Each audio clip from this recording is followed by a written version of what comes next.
Check 1 2. Check 1 2. Check 1 2. Check 1 2. Checking the second microphone. Check 1 2. Check 1 2. Checking the second microphone. Check 1 2. Check 1 2.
It's a very warm welcome here to Newcastle #1 Sports Ground for this evening's City of Newcastle District Association Summer Bash match between HamWicks and the Thoroughbreds. My name's Lucas Holmes and I shall be one of your commentators this evening.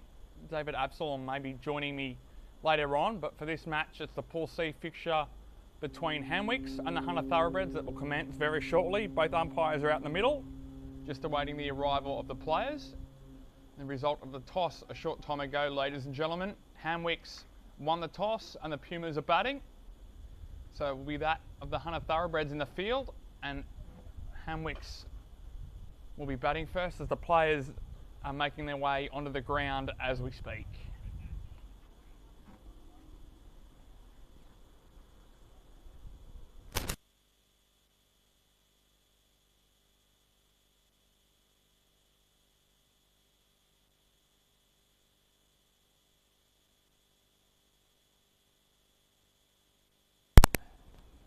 So both sides making their way to the middle.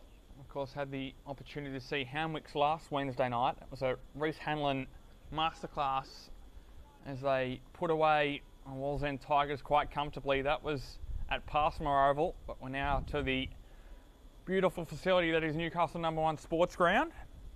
And Ben Borkham, the HamWicks skipper, is one of the batters.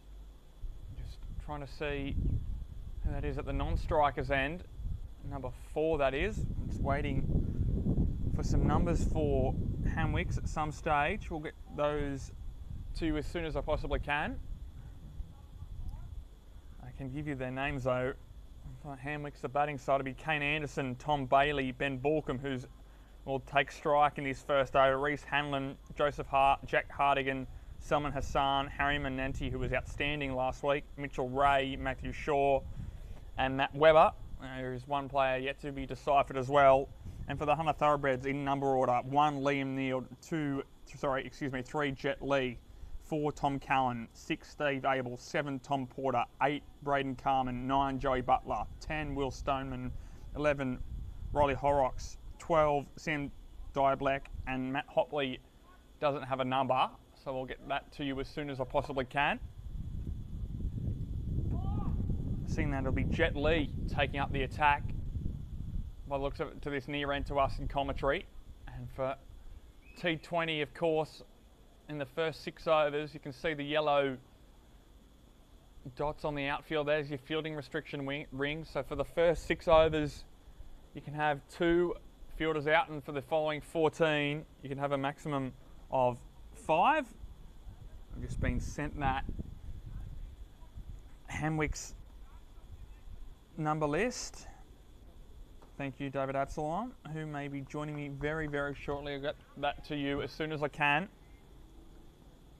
Reece Hanlon in 4 at the non-strikers end, but Jet Lee sends us away in this first over, back of a length, and defended into a very short cover.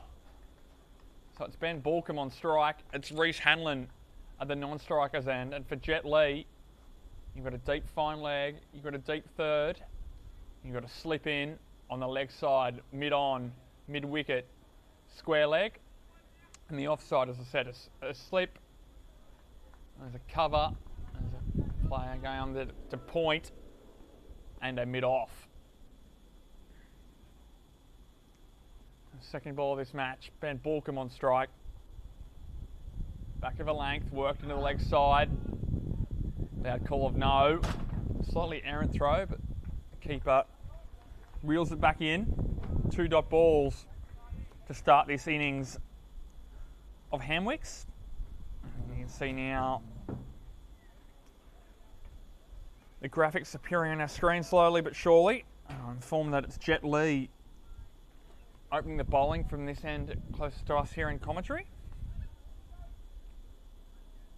Of course, there's another game played here tomorrow evening, as well as part of the Summer Bash. Lee in once more, back of a length outside the off stump and slashed away to the fence for short and wide. And the HamWicks skipper, Ben Borkham, paid full price. Short and wide from Lee, and Borkham didn't need to see that one again. Straight to the fence for 4.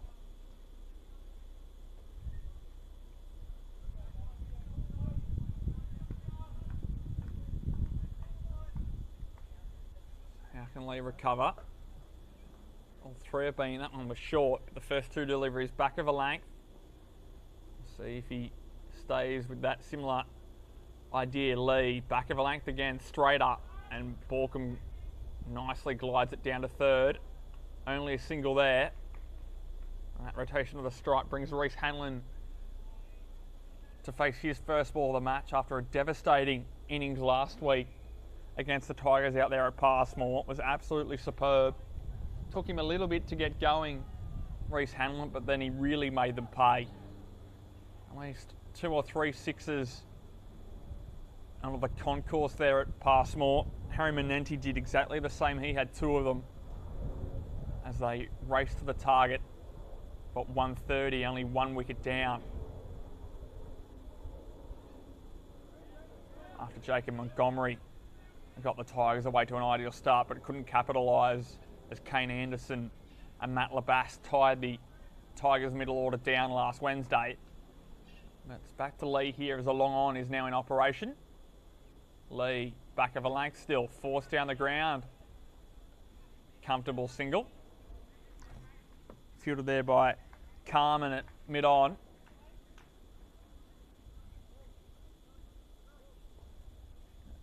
Changes made again.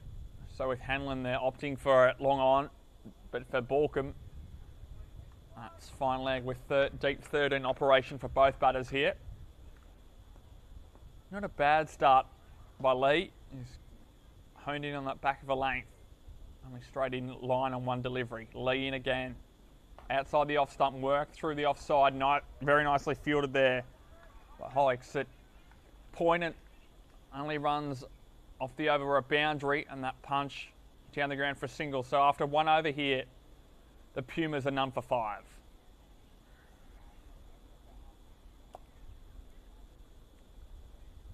Let's see who opts to open at the far end.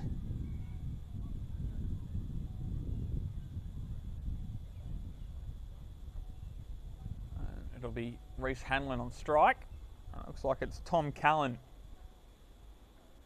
striding out his run-up, and he'll bowl from the far end. It's a battle of the 2 number 4s here from both sides.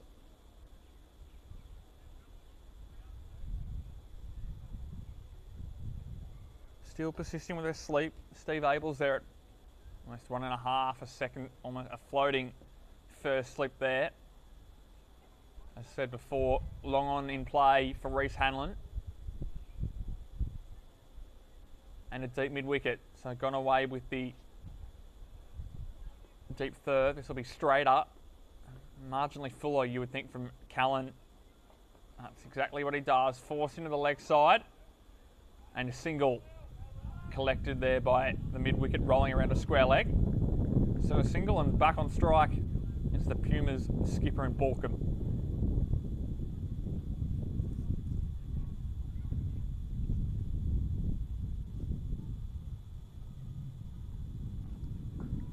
Second, I'll get these numbers in for you, everybody.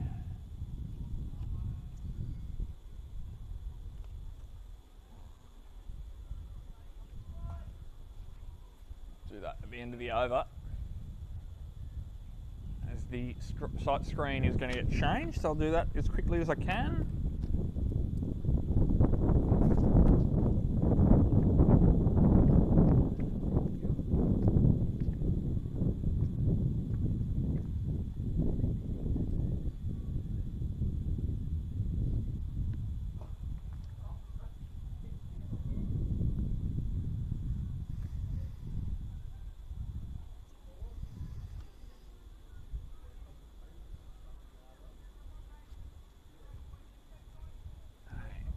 After the change of sight screen, and some field changes being made as well. Run you through those now. As a deep point for Borkham, slip staying in, deep point.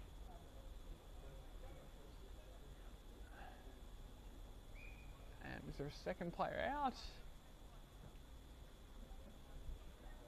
Yeah, deep third dropping back. So deep point and deep third man for Ben Borkham. And it's Callan coming in now with everything up to date with live scoring. So Callan in, right arm over the wicket. Fuller guided down to third. In fact, it's cut off by the point. Right on the 30-yard ring. And just rotating the strike at the moment, the Pumas.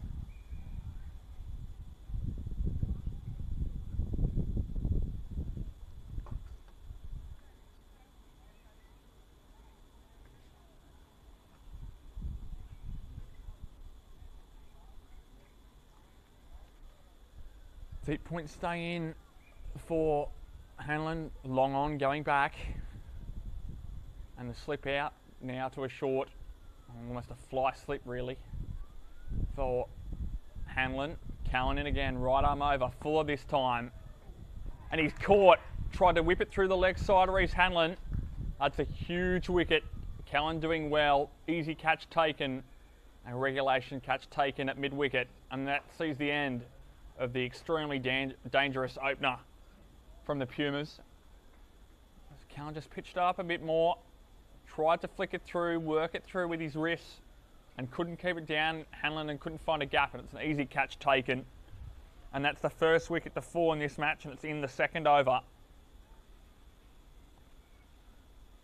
And the Pumas are 1 for 8.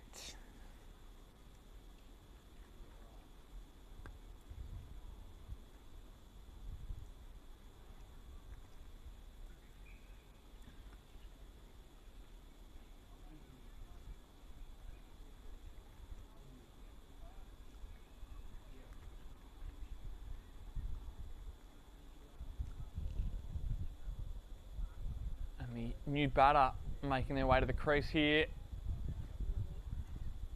Looks like Harry Manenti to me in 11. And that's exactly who it is. An outstanding all-round performance from Manenti last week. Now to the Pumas a big win and see what he can do here.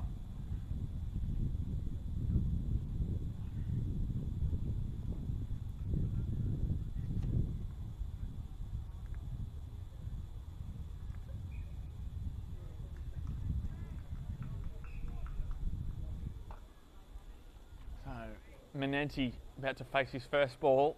He's got a deep point and a deep extra cover to deal with here. Manenti, Callan in, staying right arm over to the right hand of Manenti, full, and just bunted into the offside for a very sharp single. It was a nice attempt to run out, but Manenti got home without, had to put the foot down, but got home somewhat comfortably. And it's back to the Pumas skipper now.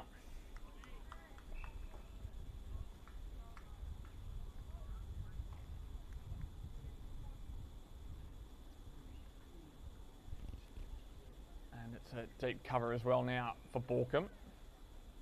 Callan in, staying right arm over, of course. Full and outside the off stump. Borkham went to work him across the line and couldn't get him away through to the Thoroughbreds keeper there in Porter.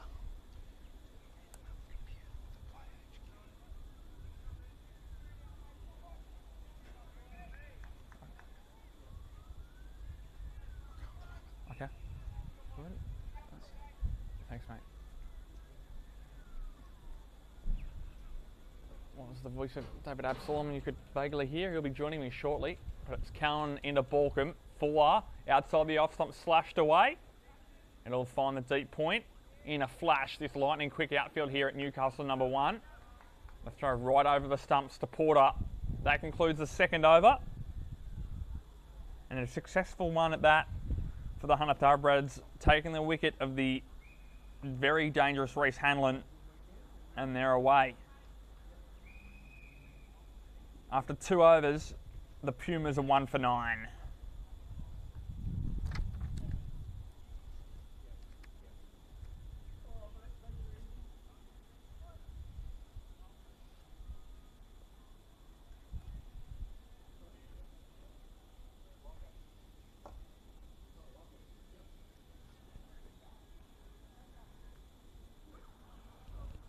Remains Lee from the near end, us here in commentary.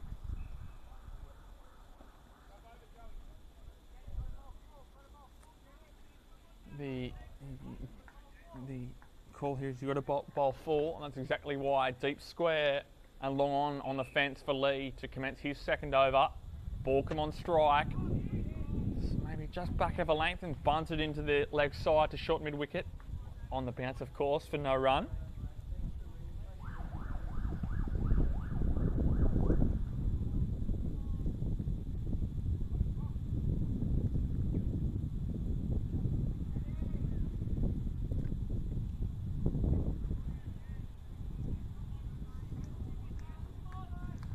Plenty of encouragement out there for Jet Lee at the moment as he rolls in again. Lee, back of a length, almost the identical shot, just worked a little bit further around the corner for a tighter than it rather needed to be single there to Borkham.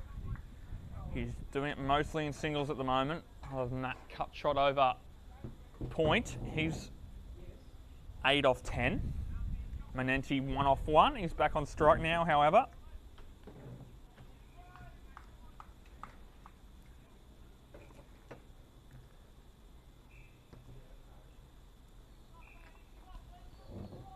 All numbers are accounted for. I'll run you through that HamWicks 11 very shortly. Lee in, Harry Manenti on strike. 4 this time. Defended to cover there. Good all-around cricket there. Well bowled by Lee and Manenti. Nice solid forward defence. Into the offside. And running through that HamWicks side very quickly in number order 3, Salman Hassan, 4, Reece Hanlon, 6, Jack Hardigan, 8, Hugh Sheriff, 9, Mitch Ray, 11, Harry Manenti, 12, Kane Anderson, 13, Joe Hart, 14, Tom Bailey, 15, the captain and wicketkeeper Ben Borkham, and Matt Webber is the one we don't have a number for at the moment. Won't be hard to miss him though, as Borkham goes, looks to go through cover, well fielded on the roll to keep the HamWicks skipper on strike. Nice effort there in the cover region, deservedly getting praise from his teammates. Did extremely well there, did Liam Neild in the cover region. Should just be down there. It's by your knee, mate.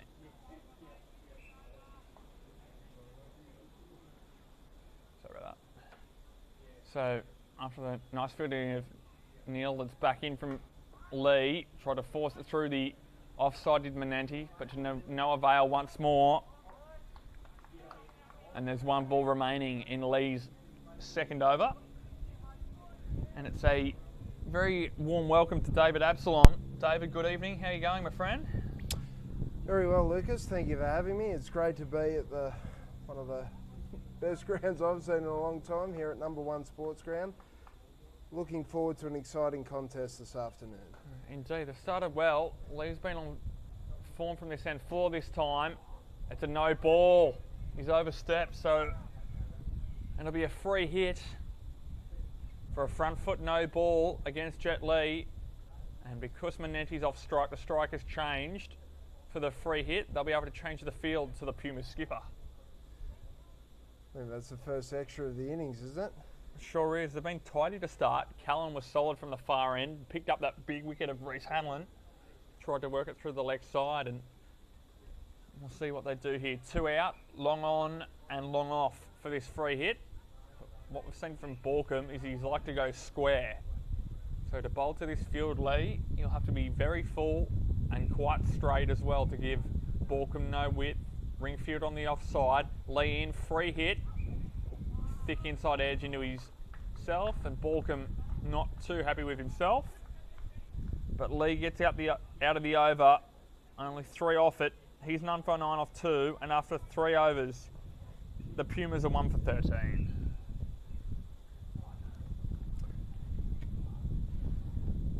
Well, after 3, I think the Thoroughbreds would be pretty happy with that start, particularly getting the big wicket of Hanlon, who's in really good form. He played a match-winning innings the other night at Passmore to defeat Wallsend. 60 or 70, I think he got. Yeah, and you remember too, David, he was he took the cautious approach early. It took a while to get going, but I was speaking about it before. Launched some big hook and pulls onto the concourse there. So did Manenti, who's out there at the moment. Yep. In fact, it's Manenti on strike now for Callan. Right arm over, full, driven back down the ground for no run. Yeah, I expect Borkham will look to play a similar sort of innings that Hanlon played the other night. Just trying to get himself settled. He's 8 off 10 balls and then really launched towards the end. We know he's capable. He's got a lot of runs over the last few years, so I think, yeah, HamWicks will be looking to bat around him. And Manenti, we've seen what he's capable of as well the other night. Both bat and ball as well, yeah. Manenti. Step across his crease. Callan saw him coming but could do nothing about it as he whips one over the forward square leg, through the forward square leg boundary for 4. You saw Callan change his line as Manenti jumped across his crease and couldn't do anything about it. We were just talking about it. I think one of those bombs he hit at Passmore nearly hit your car, didn't it? It was very close. Yeah, he's got a lot of power, and that was effortless. That was just all timing. And one of those boundaries at Passmore last week was a little bit small to where it was situated on the square. They're all big boundaries here at Newcastle number 1, but the outfield is lightning. Callan comes in with a recovery, and he's deposited over forward mid-wicket for 6.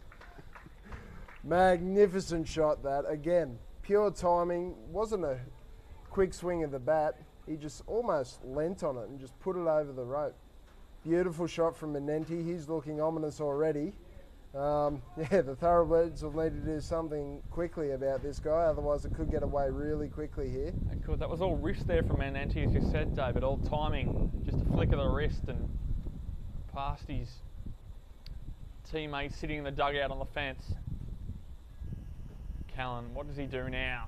2 boundaries in successive balls as he works one into the offside bit, full up, a bit more pace off, and all Menenti could do was bunt it into the turf to short cover. Yeah, good recovery that. 10 off 4 deliveries though. He needs to get out of this over here. Maybe a couple of singles, try and get Menenti off strike. He slips still in, deep point,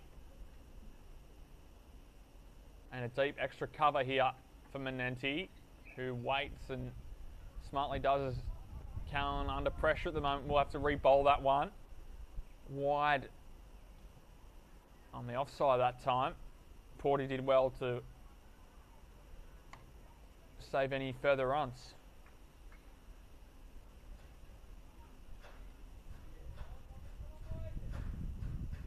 So Callan, still 2 balls, 2 legal deliveries left in his second over. Right arm over the wicket, into Menenti, into the wicket. Stayed a little bit low, was a bit too full to pull anyhow, as Menenti demonstrating what he perhaps should have done, driving it outside the off stump. A dot ball for Callan, however.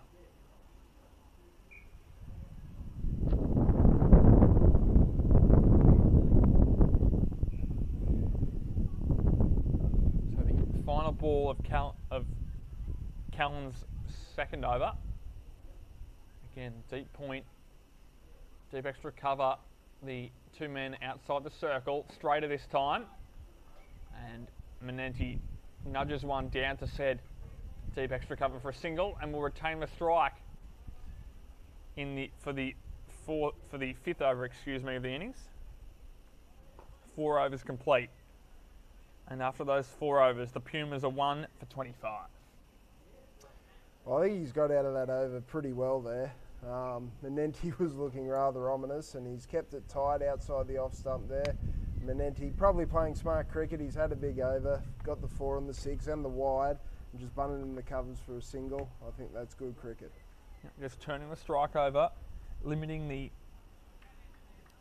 dot balls, not letting the bowlers settle, of course. And there is, speaking of the bowlers settling, there is a change of bowler at this near end to us. Just want to get this pronunciation right, actually, so I'll wait. See the number 11 on the screen there. That's exactly who it is. Looking rather Graham Swan-esque, bowling in the sunglasses. Just waiting for it to pop up on the screen to get it right. Yeah, Horrocks is the new bowler in number 11, Riley Horrocks.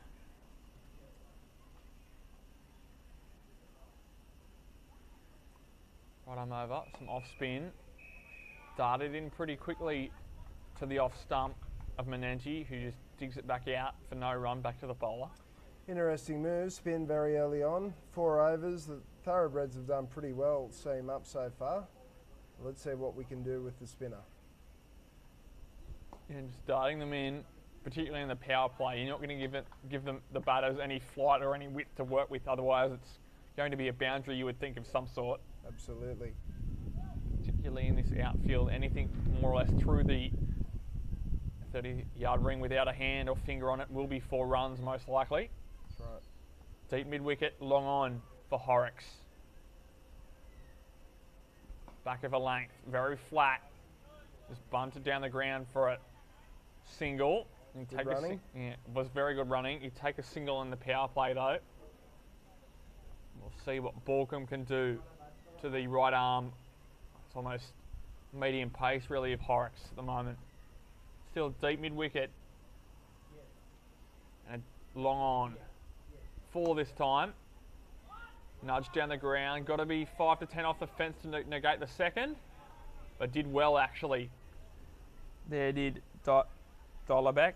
Was right on the fence, what made it difficult for Borkum to come back for the second.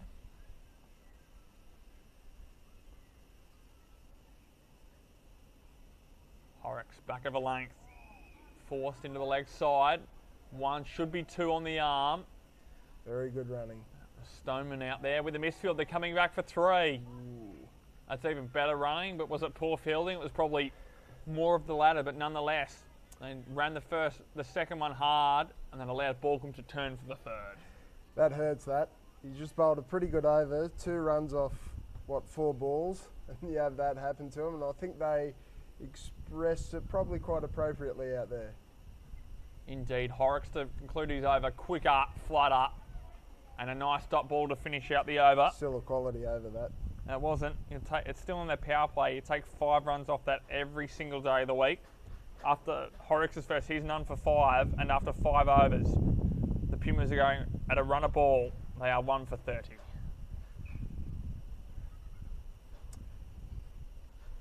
Yeah, so I have to say, fairly good start from the Thoroughbreds there. You'd be happy with that, particularly here. Anything through the 30-yard circles, a boundary, you can almost forget it. The outfield is lightning here.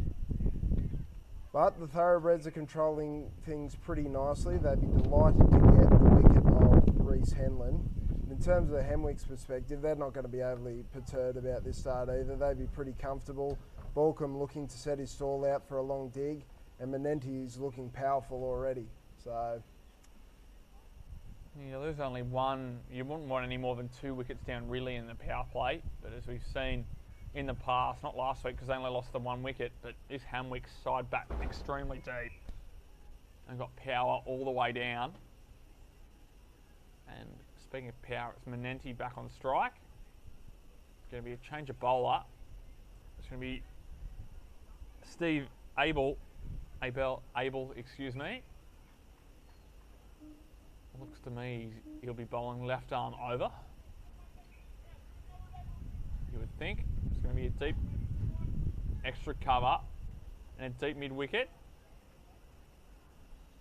Well, the field changes everywhere. That deep extra is now at a deep cover. We've got a point, backward point, and a short third. We've got a short fine, mid-wicket, deep forward mid-wicket, excuse me, and a mid-on for Abel. And it's Harry Menenti on strike. He's 17 off 15. Ben Borkum, the skipper, is 9 off 12. Left arm over. Pretty quick as well, just pushing it across. The swing will be almost out of this now. 5.1 over white ball. Swing usually T20 first 2 to 3 overs, and then you see bowlers bash a length or back of a length and make the opposition batters try and mistime a shot into the outfield. Just rolled the fingers on that one, Abel, and didn't allow Menenti to use the pace anywhere through the leg side. Because again, anything a metre or 2 wide of that short fine leg is 4. That might be Hopley at short fine, 17 there. Yep. Dave? There's a little bit of an under edge there too from Menenti, I think. Or is there? No, it's leg bias. Thought I might have heard something there, but the umpire disagreed, and fair enough, saying that we're 150 metres away? Yeah, leg bias, so must have come off his pad somewhere. Yeah. It sounded a little bit flicky though, nonetheless. A good start again here from Abel, only the leg by of 3 deliveries. That's very close. Well, everything's happening. You know what? It's going to result in the dot ball. So Yeah. everything happened which resulted in nothing. Nothing. May have been maybe pitching outside the leg Yeah. stump potentially. It's hard on the angle that we're looking at. We are on an angle, so Yep. things probably appear closer than they seem. Yeah. Sort of a deep, fine leg really here at Newcastle number 1. Able again, glancing it through the first slip region is Borkham with no slip there anymore. And this one is going to be Just. very well done. Reeled in just inside the boundary and quite a good arm there as well. Doesn't that gallop? In from Horrocks, and that's Yeah, well, there was no slip in there. I wonder if that was deliberately played. We'll give him the benefit of the doubt there. they had one for the first 2 or 3 overs of Thoroughbreds and took it out and went for that short third man, as where Horrocks goes back to now. It's just a pretty good skill to have, isn't it? Just using the pace of the bowler. But a little bit low there, that one from Abel to Menanti. He's propped on his front foot and defended into the offside for a no run. And that's the end of the over. So off his first over, Abel is none for 3, and after 6 overs, the HamWicks Pumas, Hamilton Wickham Pumas, are 1 for 34, and that sees the conclusion of the batting power play, as it were. The first 6 overs, you can now have up to 5 fielders outside the ring. And they've long off, deep square, long on. At the moment, just the 3 outside the ring at this stage. For Horrocks, right arm over the wicket, spearing it into middle and leg. And Borkham just got enough to get over the mid wicket, but not enough to get it all the way to the rope, so they run 2. Again, it's about having those, if you're trying to protect the 2s, particularly on this ground, you're having your fielders on the boundary 5 to 10 metres off the rope, so they can still take outfield catches, but try and minimise the 2s run here. But there'll be 2 on that occasion. Half a slog sweep there from Borkham, couldn't get all the way Might down. come back for 3. They will will come do. back for 3. One on the arm from the outfield. Couldn't quite get all the way down. It was like a half flick of the wrist, half slog sweep from Borkham, but there was always 3 on the arm there. Horrocks a little disappointed, but that is a long throw in there from one of the deeper pockets here at Newcastle number 1.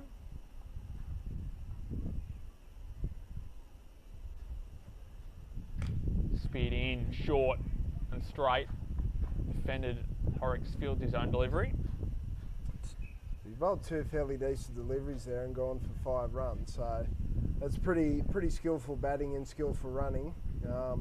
Recognising the situation, not overly attacking at this point. HamWicks. That's cut away, fielded by Hopley there at point. I think that'll be the strategy for them, Lucas. They'll try and take this deep and then look for a bit of an explosion towards the latter half of the innings, probably targeting 150 plus. It's a nice shot down the ground. It's 1 bounce, 3 bounces now, excuse me. Did well to keep it in front of him, actually did the skipper in Butler. Yeah, I would think about 150, particularly with this outfield, it's going to be extremely hard to defend. So again, those fielders on the boundary being 5 to 10 metres in from the rope to negate those 2s that are run that we've seen in this over. Horrocks back of a length. Borkham trying to give himself some room to punch through the offside. Horrocks followed him slightly, so he just dabbed it down the ground for no run. Well fielded there. Yeah, well, the Thoroughbreds have got some pretty big hitters too. Matthew Hopley's one of the biggest I've seen for a while. I know there's a few of the guys in here that represent the Cessnock team in the John Bull Shield competition. I think there's about 4 associations represented in the Hunter Thoroughbreds team, so which is really good. It's growing cricket out there, which is really important. It's good to see them in this competition and playing on a ground such as this. I think it would be a massive thrill for them. Yeah, it gives them exposure to take that back to their club teams and their representative teams to ultimately grow the game and make it more skilled and around the competitions there, which is something you love to see. And it's going to be Abel again from the far end. Excuse me, after 7 overs. The Pumas are 1 for 40. The conclusion of that Horrocks over. It's Abel who went for 3 off his first. Left arm over, full. Tried to use the pace there, did Manenti. Did smartly to bail out, really. Through to Porter for no run.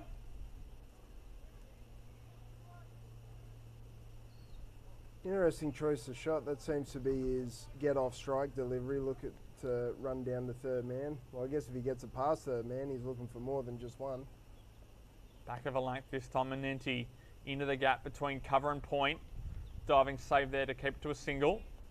Not a bad result there for the Thoroughbreds, but it brings Balcombe back on strike. He's a runner ball 17. Manenti's 19 off 24.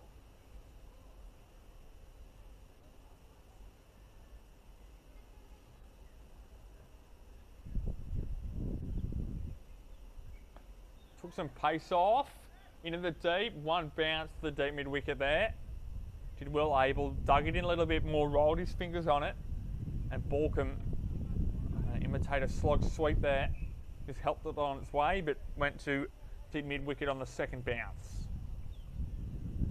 Now for Manenti, deep mid wicket, long on, no one backward of square, and a deep cover, back of a length this time. Well bowled, well played, back to the bowler there. No run. Yeah, it looks like an absolute road from where we're sitting, and I don't think there are any demons in this wicket at all. So I think, yeah, 150 minimum probably is what HamWicks are looking at. Yep. Comes again, swung away, and save your legs for that one. Boundary 4. Lovely shot there. Again, another roll the wrist action. And he picks up a boundary. Thank you very much. Yeah, and it was Abel that rolled the fingers on that delivery as well. A bit of an off-pace delivery, a bit more into the wicket, but it sat up a little bit, and Manenti helped himself. Didn't try and overhit the ball, just worked it away into the leg side. It's a boundary as a result. Abel back in full this time and outside the off stump, and Manenti couldn't help himself. Down on the knee, tried to put it over the fence on that occasion, but didn't make contact, and that's the end of it. Abel over that only went for the 6 runs. He's none for 9 off 2, and after 8 overs, the Hamilton Wickham Pumas are 1 for 46 off 8 overs.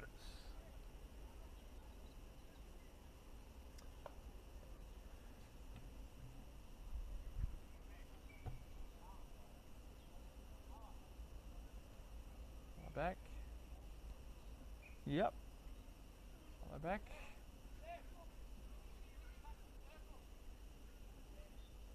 Change a bowler here. Looks like dial it back to us up here in commentary.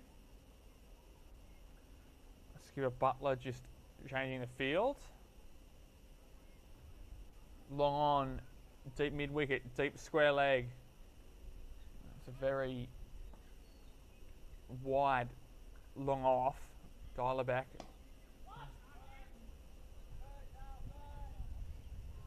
Got a spelling. Ali Bazek there, excuse me. I had the wrong spelling on my piece of paper, but it's Sam Dalibazek bowling his medium pace, right arm over the wicket. Apologies there. He comes in again. Fuller this time, nudged into the leg side. Couldn't quite complete the fielding off his own bowling as they scurried through for a single there, Manenti. HamWicks not willing to take any risks at this point. There's easy singles down the ground. Got a deep long off and long on. And there's another one there.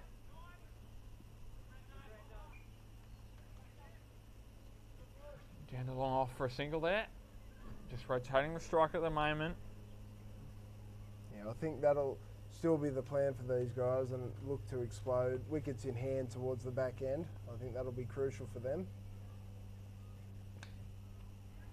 Thick edge, missed the short third man. That should 4. go for 4. Was a thick edge. Dalibazek just followed him a little. The thick edge past third man, who got a hand on it, it must be said, but it's still 4 runs. And Manenti moves on to an almost runner ball 28. He's 28 of 29.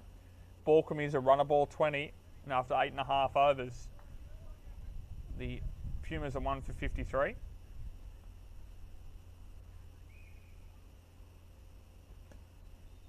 Took some pace off and eased it into the leg side for a single as well.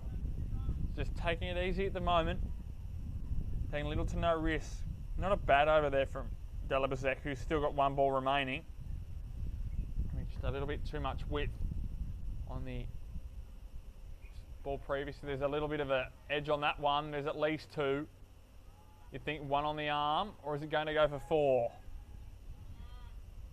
No, it's an easy run three. Just a feather down the leg side. Missed the keeper, and because fine leg was up, no one to track it down until just inside the boundary.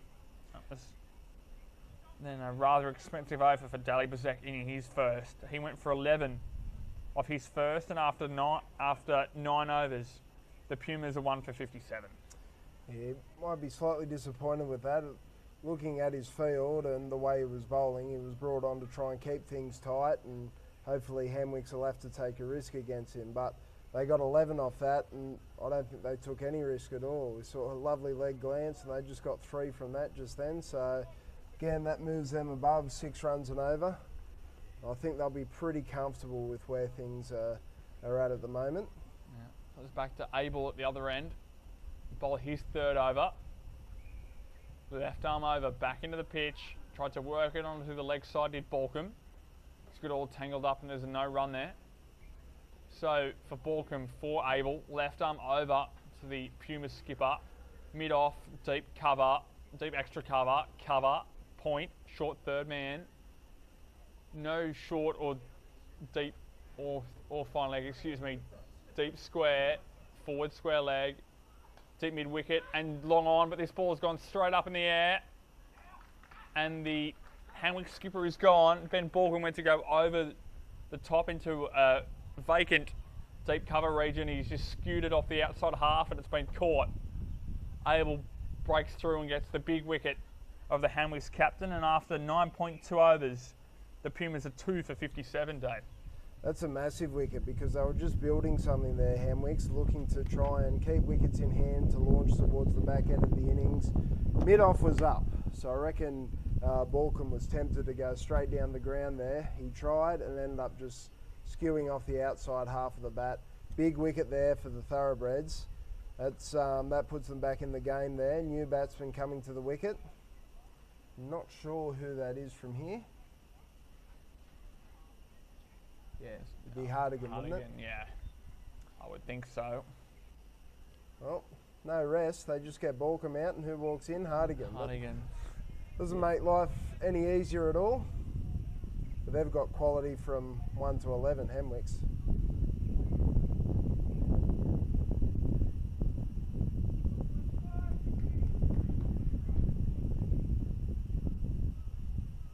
They sure do. So it's Hardigan, and of course with these new ICC laws that come in, even though the batsman may have crossed, it's always a new batter that takes strike now, regardless if they've crossed or not, and indeed it's Hardigan in 6. So Abel staying left arm over, Fuller now, bit of pace off, and Hardigan just nudges it back to the bowler for no run.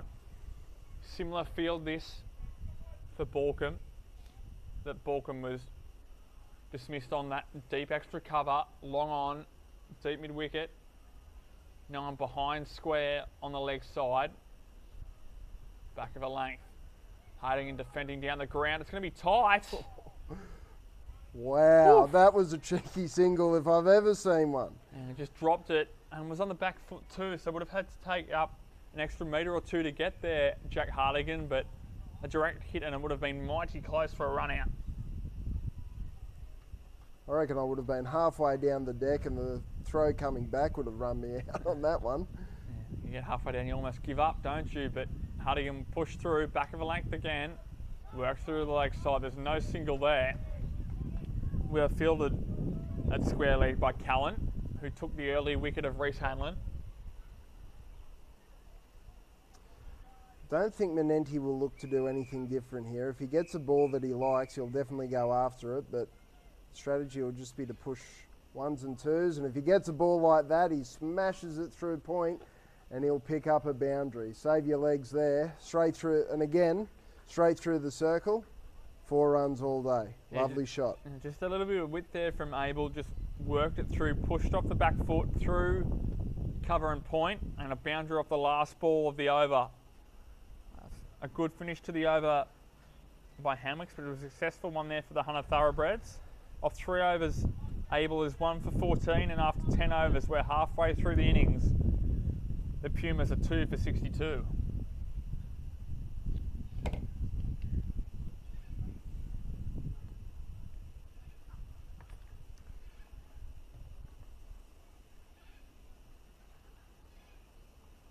Dalibazak went for 11 off his first, and we wanted to change that.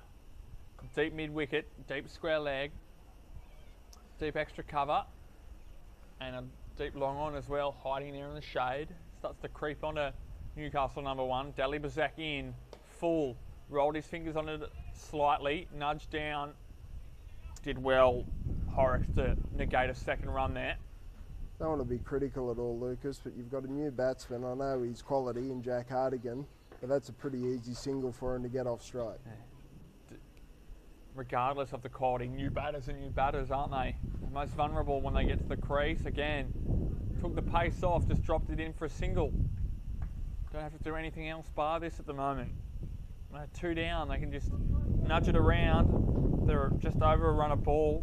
They can do that for the next 4 or 5 overs and then go ballistic if they like in the last 5 or 6. Dalibazak full, bit more on pace. Worked through the offside, and that's going to go for 4. He had, what, 10 or 15 metres to work to his left Stoneman, but the ball beat him from 70 or 80 metres away. It's an interesting one here. We just saw last over, Abel got that wicket of Ben Balcombe. Mid-off was up inside the circle. Balcombe looking to hit over that and got out as Dalibazak comes in again. Oh, what was that? Reverse flick that goes to fine leg for a single. It was almost it was really a hockey shot, wasn't it, from Hardigan? Just tried he tried to flick it. Well, it was entertaining. It was. It was a single. It's interesting. He's just hit the most classical cover drive to get a boundary. And then he gets that to get 1. Anyway, we move on. That's short and that's pulled away. There is a deep mid wicket, but he's got work to do. I'll come back for an easy 2 there. Yeah, I just wonder if they've, because Dalibazak's now bowled, 11 deliveries, and he hasn't bowled a dot delivery yet. So I just wonder if they've missed a little bit of a trick there. If they're good enough to hit him over the top, well, so be it. But saw in the last over, the pressure of the field created that wicket. Balcombe looked to take it on, and he got out. So in Manenti, off speed, off pace. It sounded pretty woody there for an LBW appeal. No, but it is leg buys. Thigh pad it must have been. And that's the end of Dalibazak's second over. 10 off. 10 off the over. With the leg bye. Yeah, so 9 to the bowler, 10 off it with the leg bye. After he's gone for 21 off 20 off his 2 overs. Excuse me, and after 11 overs, the Pumas are 2 for 72 after 11 overs. And really in that over, the only risky shot was Hardigan's reverse hockey slap to fine leg. Everything else, there was no risks. So. Speaking of which, we've got a ramp shot, and that's to save your legs. 4 runs. Gee, they play that shot well, don't they? It's actually very smart there from Manenti. You've got Abel bowling his last over his spell. He's angling it in, trying to angle it in left arm over the wicket. So he's always going with the angle there, Manenti. Extremely smartly played. And again, though, if you're trying to bowl that full and with the angle, you need a fine leg in. For me, Hopley's a deep backward square. You've got no one from deep backward square around to fine leg at all. So really, there's not much risk in that shot. No, that's just smart batting, looking at where the field's setting and playing accordingly. You look to try and nudge that towards the onside too, and got a bit of a leading edge. So again, there's no change in the field though. Let's see what Abel can do. He's got to be offside. And he's not. And you can forget about that one. That's racing. I reckon he's done pretty well there, actually. Extremely well done. Thought that was... I've gone early, so you can forget about it. I did as well. Dalibazek did extremely well, made up the metres late and reefed it in, what, half a metre inside the boundary rope here? I would have asked all the fans down there to throw that back for me. Just watch it. But never say die attitude. That's good cricket. And he saves a run as well.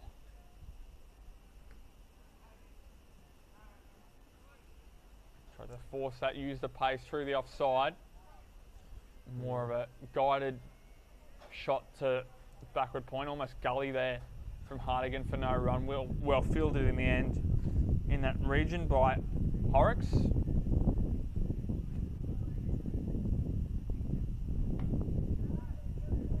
He's gone down the ground there. And it'll only be a single there to Jack Hartigan.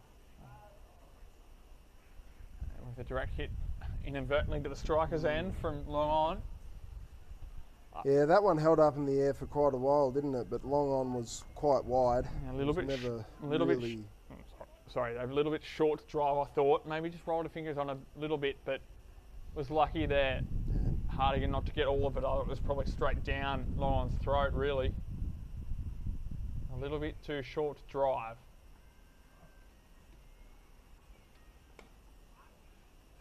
Ooh. Well, has deceived me there. Or was that into the wicket? Ball. Yeah, it was into the wicket, but saved 3 runs really. That came off the bat extremely quickly. He skidded off the wicket block and diving away to his right. Stoneman did extremely well as he goes back to deep point now. In fact, it's deep mid wicket because that's the end of the over. 5 scores just catching up there. I think it's 81, something like that. There's a 3 and a couple of singles after that.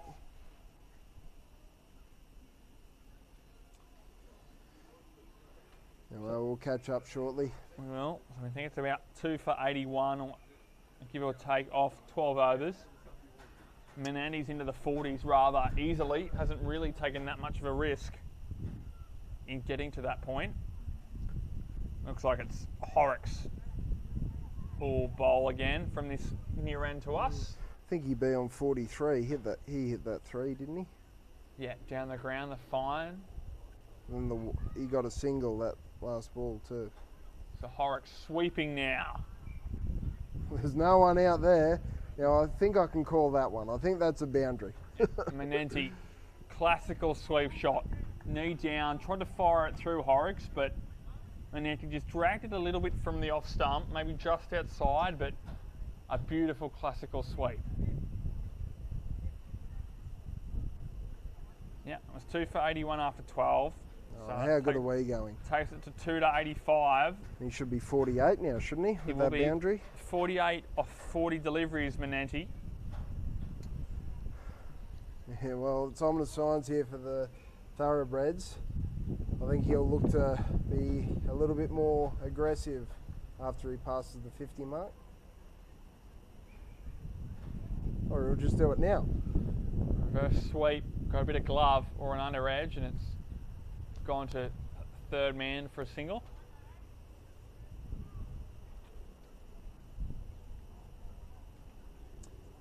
Yeah, looks like the scoring's getting up to date. Scorers have had a bit of a tough time this year, but they've done very well with all the changes that we've had.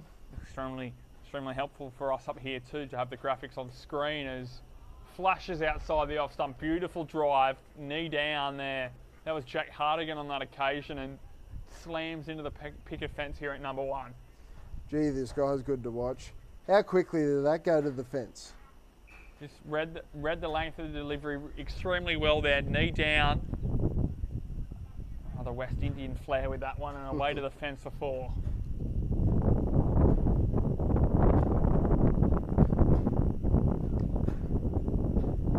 Just another reverse sweep to deep point. Pretty good stop down there. That didn't look like he hit it all that hard, but it came off the bat extremely quickly. Yeah, well, the angle with take care of what the second or third bounce there always with sweep shots. So even though it was a reverse, it's the angle of the blade as it makes contact with the ball. And that's just a medium pace delivery. A bouncer almost. And a sharp run there, Hartigan to the danger end. He's 50 of 42 deliveries. That's a lovely innings there from Menenti, backing up from the other night at Passmore. Just short of 50 the other night. Into the 40s, Menenti, but it's Hartigan now. I think that's come right off the middle of the bat. Yep. Horrocks with a rather audacious appeal. Well, if you don't ask, you don't get. You're right. A bit of a costly one there. 12 runs off the over. Horrocks is number for 23 off his 3 overs, and after 13, the Pumas are getting a little bit of a wriggle on. They're 2 for 93. Menenti 50 off 42, sorry Dave, and Hartigan 14 off 10. Yeah, well, that 50 off 42 delivery, striking at 119, 6 boundaries and 1 maximum. That's a quality innings, and if we're looking, 7 overs to go, I think he's eyeing some big numbers here, Menenti, and you've got the class of Hartigan at the other end. What I said 150 probably about half an hour ago, they could be looking north of that as well. When a runner ball gets you to 135, they'll be wanting at least 150, you would have thought. Yep. Your runner ball gets you to 135. Some changes being made.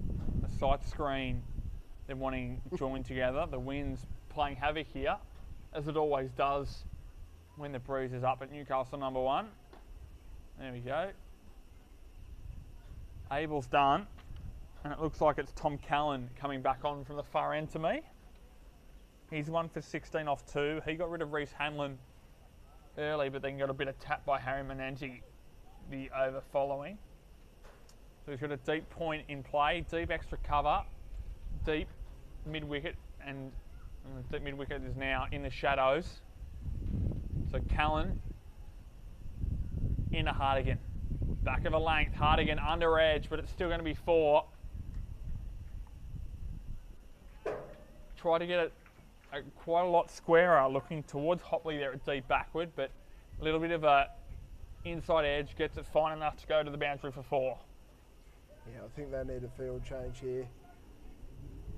There's a couple of boundaries that have gone into that area, just extra protection, particularly at this stage. You've got to be really accurate, and if you miss, you're going to go for 4 all the time. Yeah. And Hopley's coming finer as we speak. We've been asking for that for 3 or 4 overs now? Well, he doesn't need to have some protection for those edges, or they try and guide it there.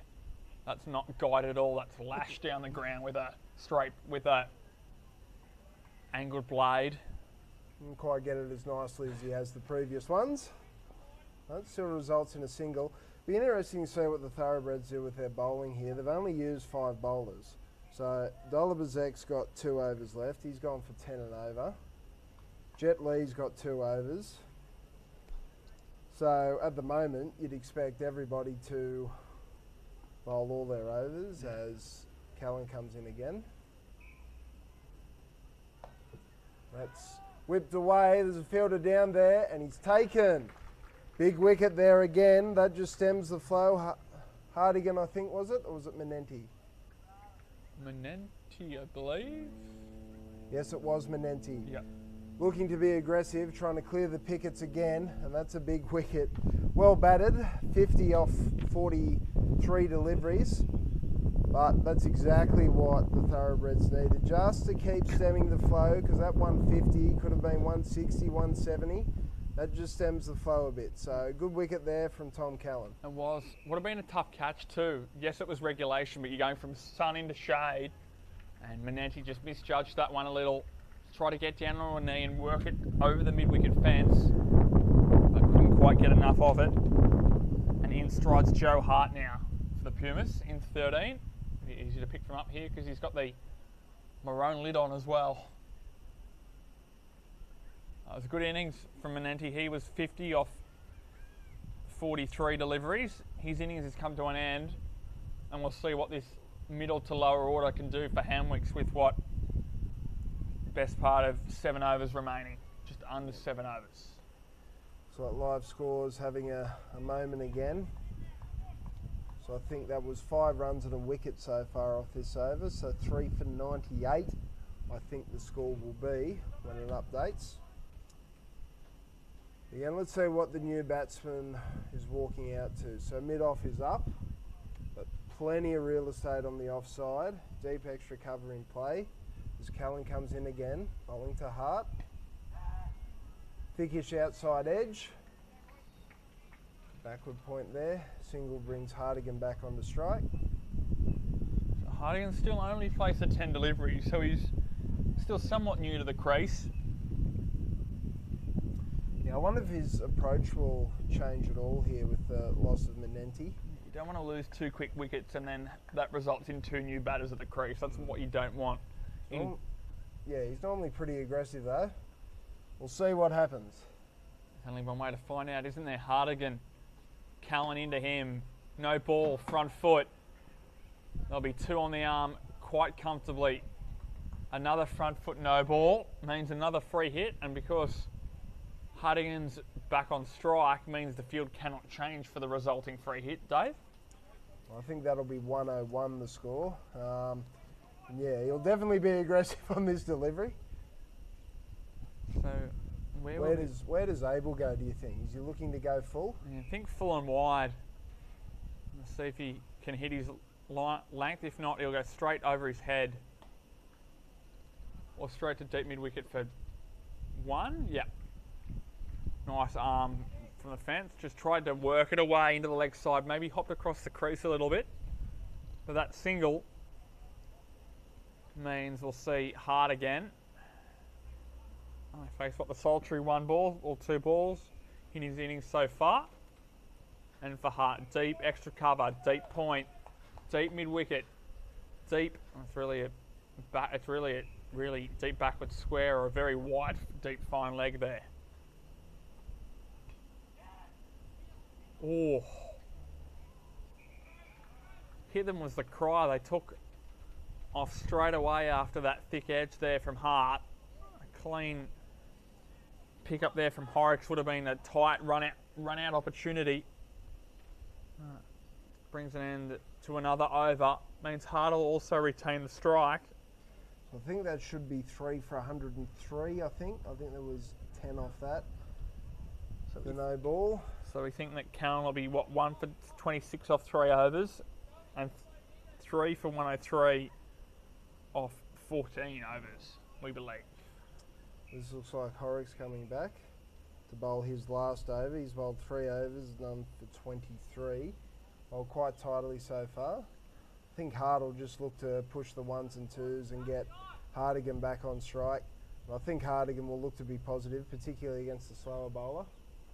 We've seen him dart a few in as well, so he's got that.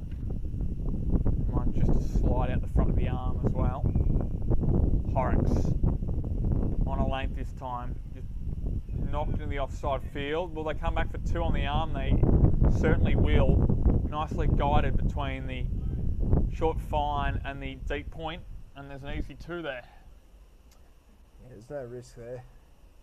Just dabs it down, pick up an easy couple. And the field spread pretty far and wide. Looking to dart a few more in, I suspect.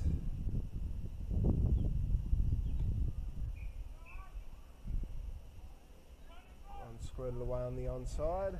Well fielded. Single. Yeah, well fielded. They looked originally to come back for 2, but nice slide in there to restrict it to the solitary run. Alright, so we're in, what, 2 balls into the 15th over. It'll be interesting to see what Hartigan's approach is. I think he's looking to go hard here. You can almost afford to go straight as well with I think that's what his option will be. a wide long off and quite the wide long on as well. Horrocks, he's not going to go driving with that. Another reverse sweep down there for a single. Awkwardly fielded, but not the desired result. Again, a reverse sweep there from Hartigan. Showing all his tricks in his book at the moment.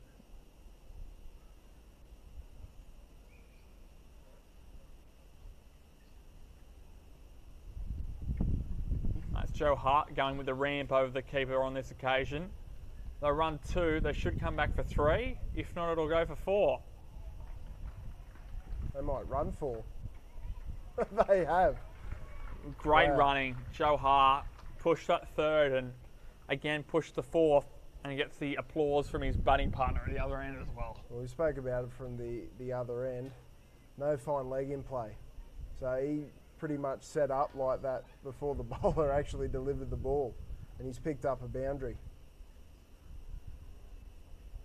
Open stance here for Hart, forces it through the offside to the deep point. Rocket arm in there from Neil on the deep point fence. Only the single though. There we go.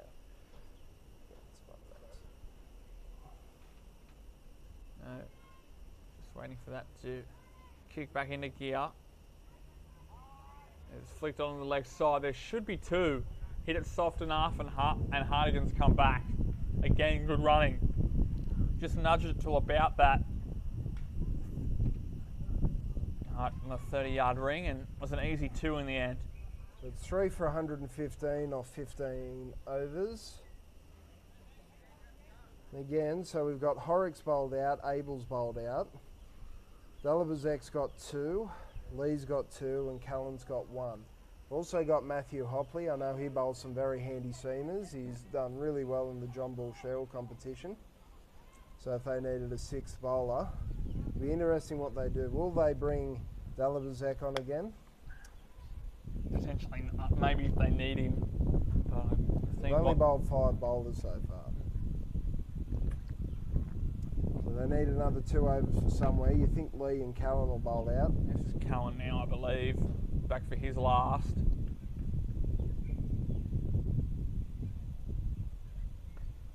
Get himself some room and a sharp single down a short 3rd. Hart gave himself some room and still managed to connect. Yeah, you're right, this is Callan. Yep, our scorer's caught up there by the looks of things. So he's going to bowl out now. This is what, the 16th over. Still got 2 from Lee and 2 from Dalibazek.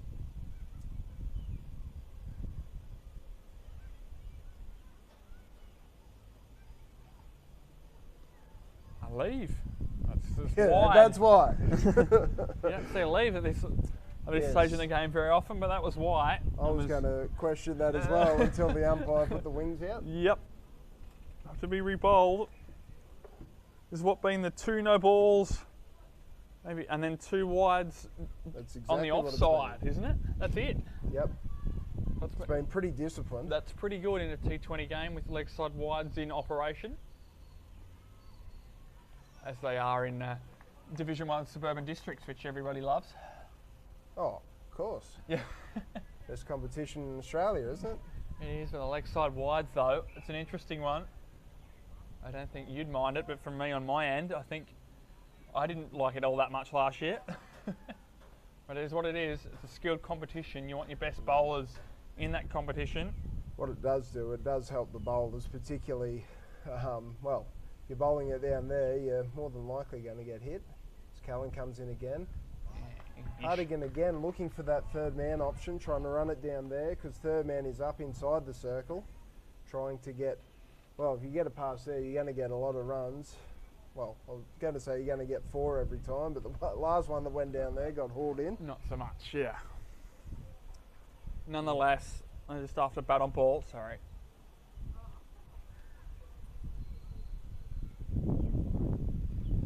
Been a tidy over so far from Callan.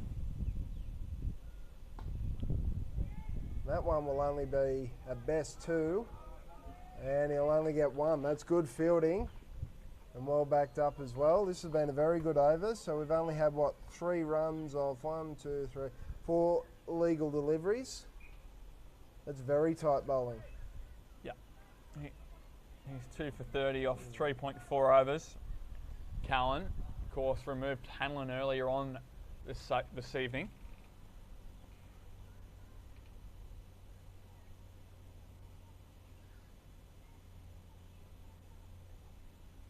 Callan in, hard on strike. Fuller outside the off stump, tried to lash it through the offside.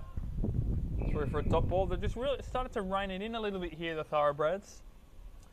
Yeah, he'd dearly love either a dot ball or a single, or dare I say it, a wicket to finish this over off. He's bowled a beautiful over, stemmed the flow a little bit. I still think HamWicks are in a pretty prime position to launch.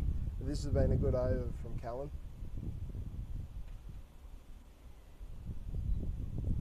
Bowling to Hart. And that's a sensational over. Only the 3 runs, including a wide off it. That's lovely bowling. So it's 3 for 118. 4 overs to go here at number 1 Sports Ground. Now it'll be interesting to see who comes on at this end. They're going to bring Lee back on.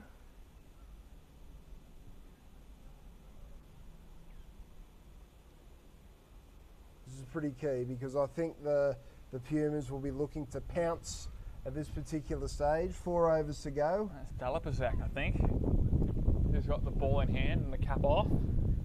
So this could be an interesting over from both sides' perspectives here. As we spoke about, Dalipazak's gone for 20 runs off his 2 overs, 11 off the first, 9 off the second. Yeah, it'll be interesting. He hasn't bowled a dot ball as far as I can recollect. That one won't be one either. Wide down the leg side. So for Dalipazak and for Hardigan on strike. Long on, deep mid-wicket, deep backward square. And long off as well. Ringfield, cover, point, short third on the offside. Short mid-wicket on the leg. And that one's been deposited towards the deep backward square. And they'll get 2 on the arm. Didn't quite get all of it. Just helped it around the corner. Again, that's what, 1 ball, 3 runs off it. And Dalipazak's previous 2 overs, there wasn't really much risk. They were just pushing at balls, and when they got a bad one, they either leg glance or cut it as he comes in again. That one he's thrown the kitchen sink at. It's gone over point, and that will run away to the fence. Another boundary there for Jack Hardigan, who moves on to 30. 32 probably with that 2. The live score just hasn't caught up there. Yeah, I think he's looking for some big numbers towards the close of this innings, Lucas. Well, and you can afford to, David. They're 3 down. There's, what, 3.5 overs to go. They bat deep. And Hart's faced, 9 deliveries at the other end. So he's not exactly new to the crease quite yet either, really. Yep. He's crawling fairly freely himself, 11 off 9. I think that's 33 for Hardigan, but well, he goes short and he goes bang through the mid-wicket region, and that'll be a boundary. Lovely shot there from Hart. Change in length from Dalipazak, and Hart just said, "Thank you very much. I'll help myself to a boundary."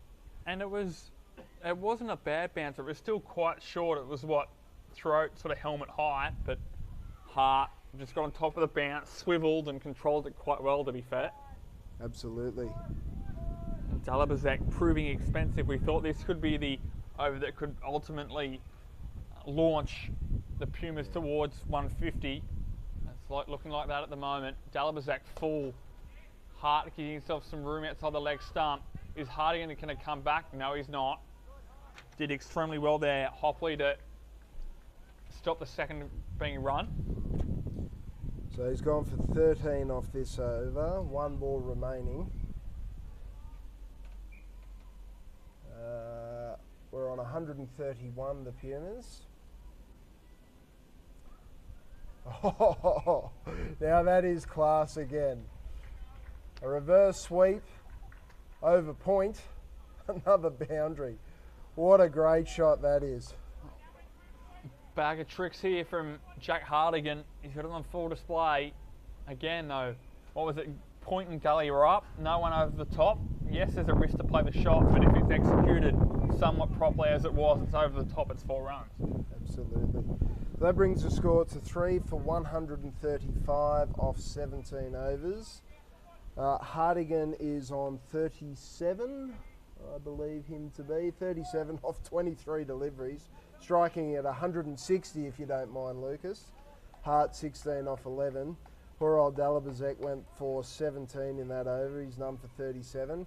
It'll be Jet Li, you'd imagine, from the other end. To round out. Sorry, I'm sure if Mr. Saunders was here, he'd probably make a karate movie comment or something like that. Yeah. But he's not here. So he's not here. We'll spare the viewers of that fate. Yes, but it's Lee on. He opened from this near end to us as the sun's all gone here. The ground's all in shade. And with 3 overs to go, they'll be aiming for at least 10 and over. That'll get them through to that 150 mark and just over. Needs to bowl well here. He bowled beautifully up front. 2 overs, none for 9. Got a big task ahead, bowling to Hart. Hart goes bang down the ground. And long on should clean up as they pick up 2. Yeah. Did well to keep the bobble because it came to him quite quickly on the bounce. He was running to make cover. Did well to sort of knock it down in front of him and restrict it to 2. The Hart's starting to open his shoulders himself at the moment. Yeah, long on's quite wide there. I guess you could call it a long on because he's got a mid on in place as well. He was trying to hit over that region. If you get that straight enough, you'll definitely get a boundary. Lee comes in again, bowling to Hart. Cross his crease, that's straight up in the air. And that safely pouched that mid on there. Hart looking for the big numbers. He falls in the pursuit of quick runs. Yeah, not a bad result though, Hart. 18 off 12, not a bad cameo in the bottom half of the innings, though it's a well-deserved wicket there for Jet Li. He's 1 for 11 off 2.2 overs, and after 17.2 overs, the Pumas are 4 for 137. Yeah, he deserved that wicket, Jet Li. He's bowled really, really well. Very economical up front. And again, Hart, you expect him to play that way. I think at the moment they're just going to go for everything at the moment. They're in a great position. Still probably eyeing off that 150, maybe even 160 if they bat well. We've got Dalibazek at the other end who's gone for 12s. The new batsman's on strike. You see who that is? Matt Webber. Okay. Doesn't get any easier, does it? It doesn't at all.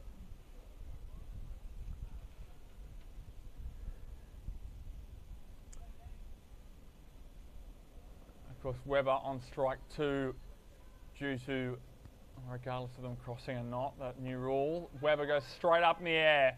2 wickets and 2 balls. What Indeed a catch. It is.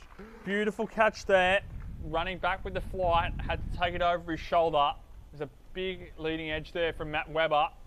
And he goes first ball. Jet Li's on a hat trick. Was that Joey Butler again? I think he took the last catch. That's who's been credited with it, the skipper. That's a great catch. And again, I actually thought to myself as Webber was walking in, is he looking just to knock one and maybe even try and see off Lee and have a go at Dalibazek at the other end? But no, he tried to hit it into the shed first ball, and all he managed to do was hit it straight up in the air. But what a snare that was. Could we see a hat-trick here, Lucas, at number 1? We could. I haven't seen one in a while. You're backing him? Are you going to do the big Mark Taylor? Whose birthday? Is anyone's birthday today? No, I don't think it's anybody's birthday. We'll see. You think full and straight, it's a T20, a you miss, I hit sort of scenario. And that looked to me that's Kane Anderson striding out to the middle. Oh, it has to be. It has to be full and straight.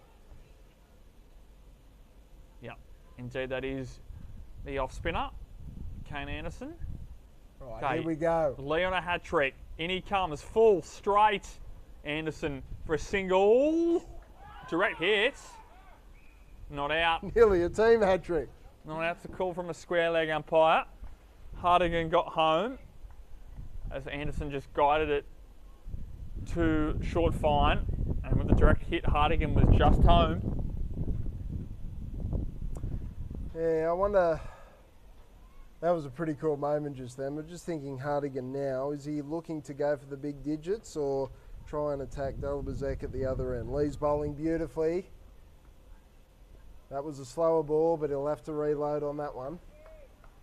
Just a little bit too wide. They've slightly loosened the wide interpretation with batters and things stepping across the crease, so it's good to see, but that one was still too wide. Yeah. Brings the bowlers back into it, doesn't it? Jet Li comes in again. It's a full delivery. Butler again, just wide. Skipper's in the game in this over, isn't he? Isn't he? What? Well, that sort of answers my question. He didn't go full pelt to that one. Just really guided it. Just wide of Joey Butler there at mid-on. That puts him up the other end. Anderson on strike. Backs away. No result. So, very successful over. My reckoning is 5 for 140 off 18 overs. 2 overs to go. They'd be looking 160, I would have thought. Yeah, 10 and over at least, you would think. Gets them to 160. As a change of bowling, it's Liam Neald to bowl the second last over. What a way to start your spell in the 19th over of this contest. Liam Neald in one is your new bowler. Be bowling with a deep mid wicket, a deep square, a long off, a long on. It's almost a deep extra cover, really. Yeah, hotly beneath us, and there's a deep cover, and there's a cover point short third on the offside in the ring, and it looks like Callan's going to a 45. Neald bowling left arm orthodox. That's a dot ball. Into the wicket, looking to quickly get through his over. Into the wicket again, reverse. Oh, well fielded. That was Hardigan again, no surprise. It saved at least a run there. It's interesting they're going the left arm orthodox option. Thought they might have given Hopley Seamers a go. It's into the wicket. He's done a good job so far. 2 runs off 3 balls. It's exactly what the doctor ordered here for the Thoroughbreds. Not wrong to take it over anything less than 8 really in the second last over of the innings. Tried it again, the reverse Hardigan. As a result, no wide was called. The right call there from the umpire. Well, this seems to be a little bit of a masterstroke here. He's getting through his over quick. Reverse again. Can only pick out the fielder. Just Dalabazak again at point. 3 runs off 5 balls is my reckoning. I reckon the score's probably around 143s. He whips in again. That's a magnificent over. Absolutely magnificent. 4 runs off that over. Absolutely incredible. So that's a bit of great captaincy by Butler there. It was. Got through his over quickly too. Helps if they're running tight for time, which I don't think they are. Nonetheless, a very tight over there from Neald. Gets them into a half-decent position coming into this last over. Yeah. Maybe they thought pace off the ball was the right way to go, and it proved to be. So I think 144 roughly around there. 5 down. As Jet Li steams in again. Straight down the ground. What a shot that is. He's got every bit of that, I think. Actually, he probably hasn't got that quite as well as I thought, but I think it'll be a boundary irregardless, and that's a lovely shot there. Yeah, a bit of pace off there from Lee. Wasn't too bad, but the problem was we went straight through with the shot, didn't he? So straight down the ground there, Anderson, and he got the result he was after. 4 runs off the first ball of the final over here.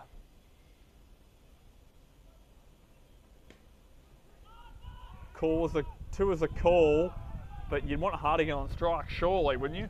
Yep. Yeah, it'll be interesting to see if the field changes. They've got mid-on and mid-off up. They've got a wide-ish, long-on, mid-wickety type fielder out there. But again, if he pitches up, Hardigan, I think, will be looking to go straight down the ground. Yeah, mid-on, mid-off up, but just asking to be hit straight, isn't it, if Absolutely. It's anywhere full. Okay, leader Hardigan. Here we go, back of a length, a little force through the leg side. Just over the head of the skipper there in Butler. They're going for 2. Anderson. Good running. Candace home, really. Ran the first one hard. and got back for the second. Brings up the 150. So 3 balls to go, I think. Yeah, 4, 1, 2. Yep, 3 balls to go. That's a pretty imposing score, I think. And 150 for the loss of 5 wickets down. Not going too bad here. Lee into hard again. What does he do? Full. Lovely bowling. Beautiful death bowling there, Jet Lee. Right up into the block hole. And all he can do is nudge it away for a single into the offside. Now, I think the HamWicks Pumas will be pretty happy with this inning so far. You'd probably take, 152 I think they're on. They love 160. As you said, it's a difficult ground to defend anything. Might be a little bit different under lights. Jet Lee in again. Bowling to Anderson. Steps across his stumps, tries to play on the onside. That's another dot delivery. Very good death bowling again. He's had an excellent spell here, Lee. Yeah, I don't know exactly what his figures are, but he's 2 for not many. In the T20 game, he's certainly been the pick of the bowlers. Yeah, T20 bowlers and figures Megan Shoot took 5 in a commanding win for Australia over Pakistan early this afternoon. Jet Lee in this game doing extremely well. Bowled 2 up front, bowling his last over in the final over of the innings. Kane Anderson faces him up. Anderson goes down the ground, mid on and mid off, still up. There'll be at least 2, but that should roll away into the covers and into the fence 4, you would think. And that's exactly what it does. And that rounds out the 20 overs for the Pumas, who finish in the mid-150s, we believe. So we'll take a short break here, live from number 1 Sports Ground. We'll be back in about 5 to 10 minutes' time to give you a review of the first innings as we get the scores correct, and we're back to bringing the run chase by the Hunter Thoroughbreds.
Welcome back, ladies and gentlemen. Umpires just making their way to the middle here of Newcastle #1 Sports Ground. The lights well and truly taking effect here on a magnificent Tuesday evening in Newcastle West. Whilst David Absalom is consulting with the scorers just to get a target for us, with things just a little bit behind here, the Thoroughbred openers make their way to the middle. As Dave alluded to, it's Matt Hopley out there making his way to the middle alongside Steve Abel for the Thoroughbreds. We'll be chasing down a total which we believe is around the 156, 157 mark. Once things are squared up, I shall let you know. We'll find out when Dave Absalom makes his way back to the commentary position. Perched high here at Newcastle #1 Sports Ground. As I said, a magnificent Tuesday evening. HamWicks making their way out to the middle now as well in the field. Ben Balcombe is the captain and keeper behind the stumps. Looks like they're opening from the far end here of #1. It looks like we're going to have a deep square leg and a deep third man for the left-handed Abel. Of course, bowled left arm over during the Thoroughbred bowling innings. Excuse me. It looks like that's Hugh Sheriff going to open the bowling from the far end in jersey #8. They've gone a slip. It's Hanlon at slip. Deep third, deep square on the leg side. Short fine, mid-wicket, mid-on. On the off. Mid-off, cover, backward point, and deep third man. And the umpire says play. Sheriff into Abel. Right arm over to the left-hander. Just back of a length and drop down to short cover. And throw hard back into Balcombe. And we're away in this run chase. It's just gone past 25 minutes to 8 on a beautiful Tuesday evening here. A little bit of breeze, a little bit of cloud cover, so dew you wouldn't think would be an issue with the breeze. We'll see how it plays though. Going to be very hard to defend here. Nice leave outside the off stump. As we saw last Wednesday against Wallsend, they've got the bowlers to do it. Do HamWicks, but no Matt Labasse this evening. He bowled some handy off spin, just on a line and length, dropping them in quick through the air, but they've still got Kane Anderson at their disposal this evening. Have the Pumas. See what the Thoroughbreds can do in reply. So Sheriff right arm over into Abel, who goes over the top, over mid-wicket, flick of the wrist, and you would think would roll into the fence, or will it be caught? No, beautiful fielding on the deep mid-wicket fence from the deep square fielder. And they get off the mark with 3 runs, right through the, running through the wickets. And now we see Matt Hopley have some raps from David Absalom, big hitting right-hander. And there were a deep square leg and a deep third. And importantly, as Dave and I spoke about earlier on, the third man is about 5 to 7 metres off the rope. But as you expect with the deep mid-wicket, they're right on the fence. Sorry, deep square leg is right on the fence. So, Sheriff to Hopley. Nearing the completion of the first over, Hopley goes for a pull shot off one that was a little bit too full to play the pull shot to, and it goes through to Balcombe for no run. Reminder, David Absalom is just working with the scorers at the moment just to try and get a total for us here, with the graphics still in that innings of HamWicks batting, the Pumas. We'll get that to you as soon as I possibly can. Sheriff right arm over, full up, Hopley, driven down the ground for a single. He gets off the mark as well.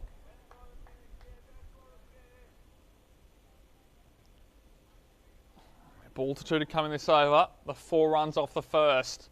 A 3 over mid-wicket for Abel, and then Hopley's single down the ground. 4 runs off the first over, not too bad. Either side, really. So Abel backs away ever so slightly just to check the field. Deep third and deep mid-wicket. Sheriff in, right arm over, bangs it in short. Umpire's okay with it. It's a dot ball. And that's the end of the first over here. And after 1 over, the Thoroughbreds are none for 4, I believe. Sheriff completing his first over. Who's rolling around the bowling crease? It is Tom Bailey to open from the near end to us in commentary.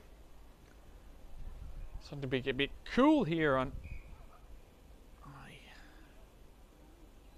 a largely clear Tuesday evening in Newcastle West. Tom Bailey, who didn't play last week at Passmore, warming up his right arm over the wicket. Seam up action here. Bailey in. Looks like a little skiddy bowler. That's exactly what he is. Helped over, backward square for 4. Just straight a little bit in length and line. Angled it into middle and leg, but short of a length. And Hopley said thank you very much. His first boundary. They move off away to none for 8 off 1.1 overs to the Thoroughbreds.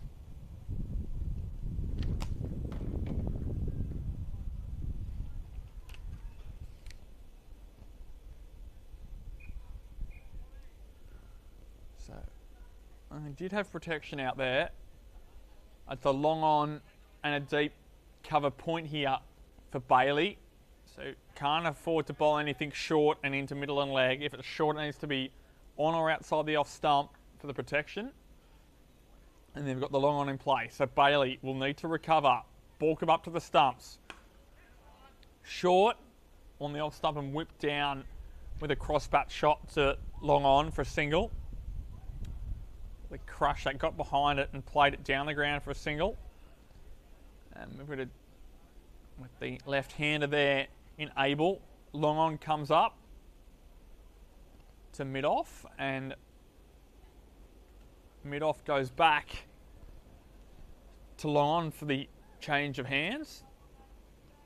And deep cover stays with a deep mid-wicket. Bailey into Abel. Crammed up for room. Just had to jam down on the back of the length delivery. Well fielded by Borkham. That's a better line and length there from Bailey.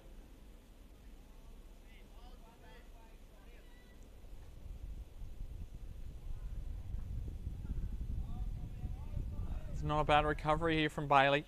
Staying over the wicket to the right, to the left-hander and Abel. In he comes again, full force through the leg side. Menendez will cut this off. No, he gets beaten to the delivery, to the ball there by Hartigan, who sends it to the bowler's end for 2 runs. 2 runs to Abel. None for 11 now. So Bailey in. 1 bounce into the fence. A bit too short there from Bailey. Yes, it was angled to the off stump, but worked away. Hartigan was, 10 metres away from the ball and didn't move a metre. Smashed into the fence here from Abel. And their intentions are pretty clear early. A fair few boundaries in these opening couple of overs.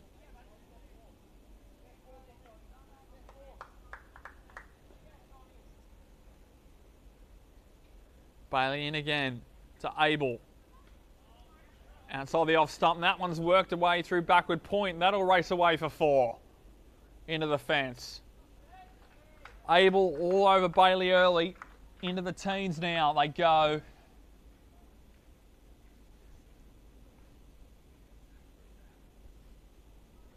Racing away at the moment are the Thoroughbreds.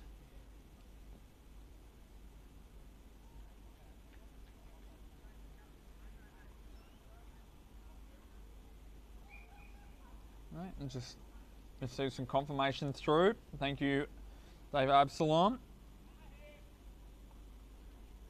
156 is the total posted, is the target that was posted by HamWicks. So the Thoroughbreds require 157, and it's not a bad start either. It's back to Sheriff at the far end here, bowling to Hopley, right arm over, and Hopley's been just a thin edge on that one. Close to LBW, close to bowled, but Hopley stays alive.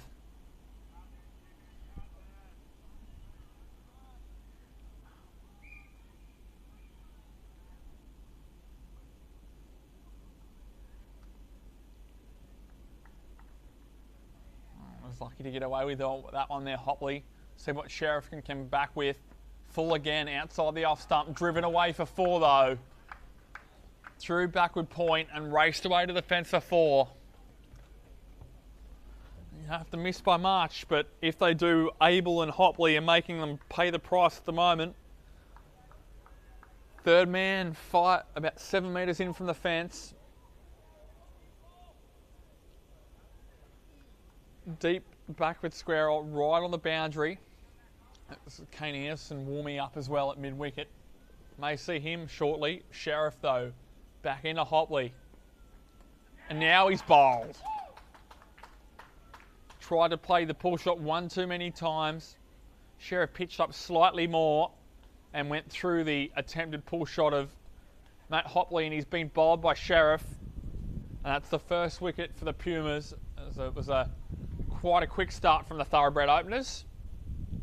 Again, apologies about not giving regular score updates. We're just still searching for those. What I do know, however, as David Absalom texted to me before, the Pumas ended up with 156. And I reckon that the Thoroughbreds will be approaching 20, if not just over, for the loss of 1 wicket. And then now is the wicket-keeper batter, Tom Porter, striding his way to the middle as Hopley walks off after a rapid-fire innings. It's now Tom Porter who will take strike to Sheriff. And it's another lefty. So you have 2 lefties out in the middle at the moment. Both Porter and Abel. So they're sticking with a deep square leg and a deep third man here.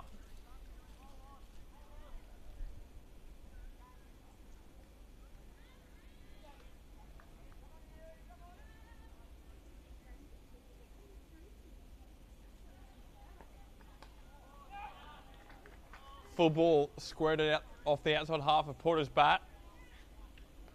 Out to the deep third in Bailey. So 2 lefties, Abel back on strike. Some destructive hitting at the top of the order for him at the moment, but maybe I have to play more conservatively with Hopley now dismissed. Sheriff in again, guided down to third for a single. Beautiful use of the wrists there from Abel for a single. Back to Porter now.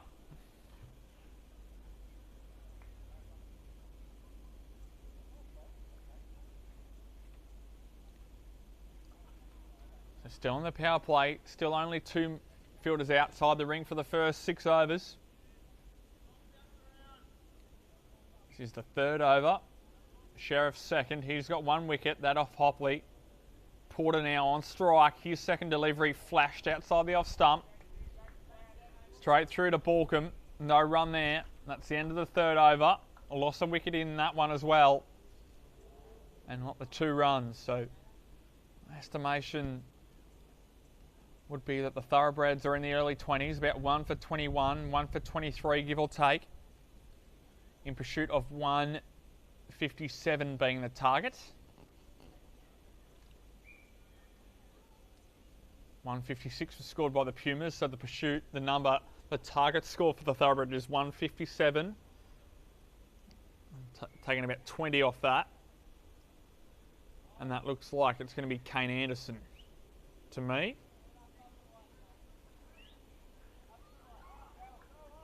Yeah, sure is. The HamWicks Junior now playing his trade at the Sydney Cricket Club, who in fact won the T20 competition down there over Sydney University on the weekend. So playing outside there, playing for Sydney Cricket Club last season. But this is Kane Anderson, right arm off spinner.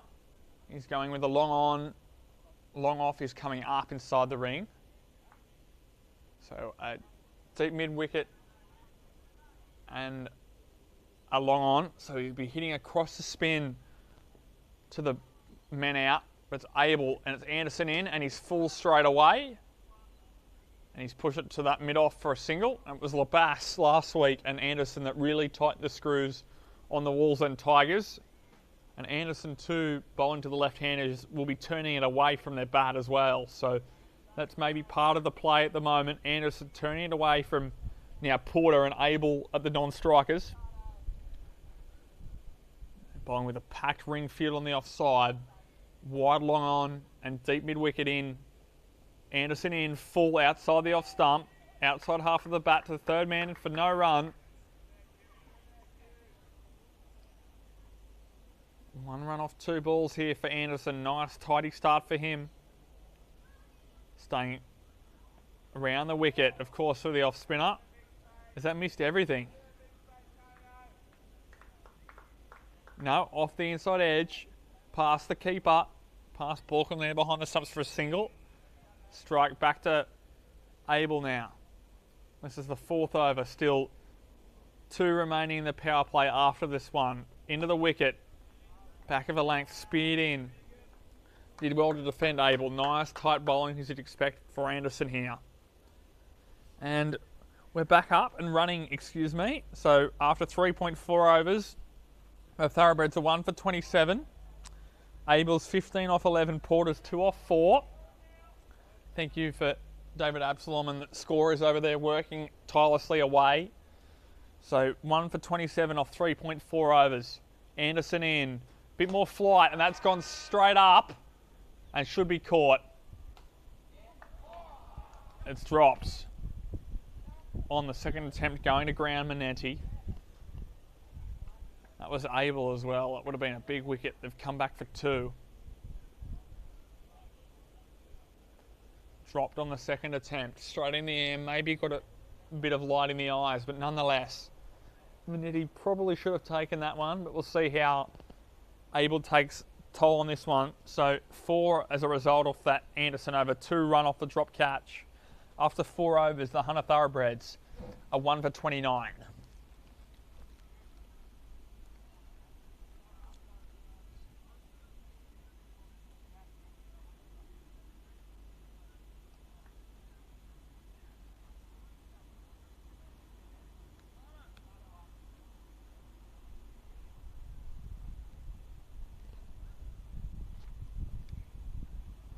So after Anderson's first over, looks like there's going to be a change of bowling at the far end. It's right up over the wicket. That could be Manenti too.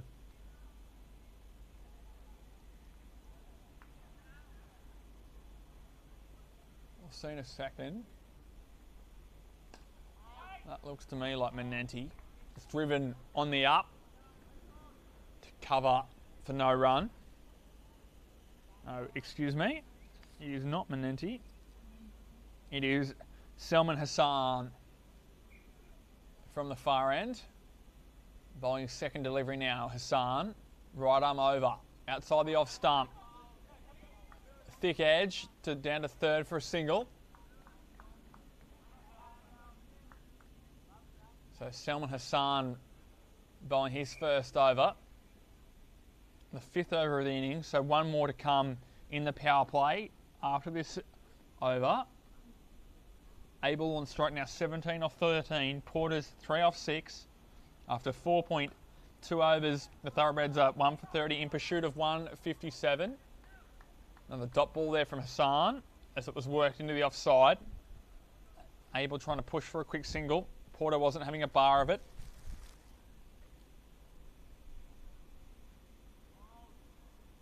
So Hassan Staying right arm over, full outside the off stump, and just short of mid-off. Tried to drive that time over the top of the offside of the rink field, and bounced short of mid-off. A thick inside half of the bat, as Abel gets another life.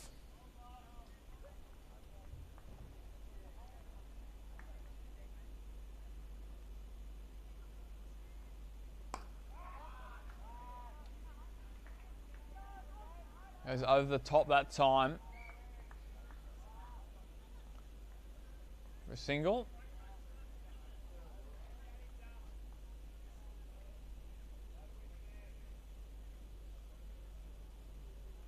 Excuse me, ladies and gentlemen.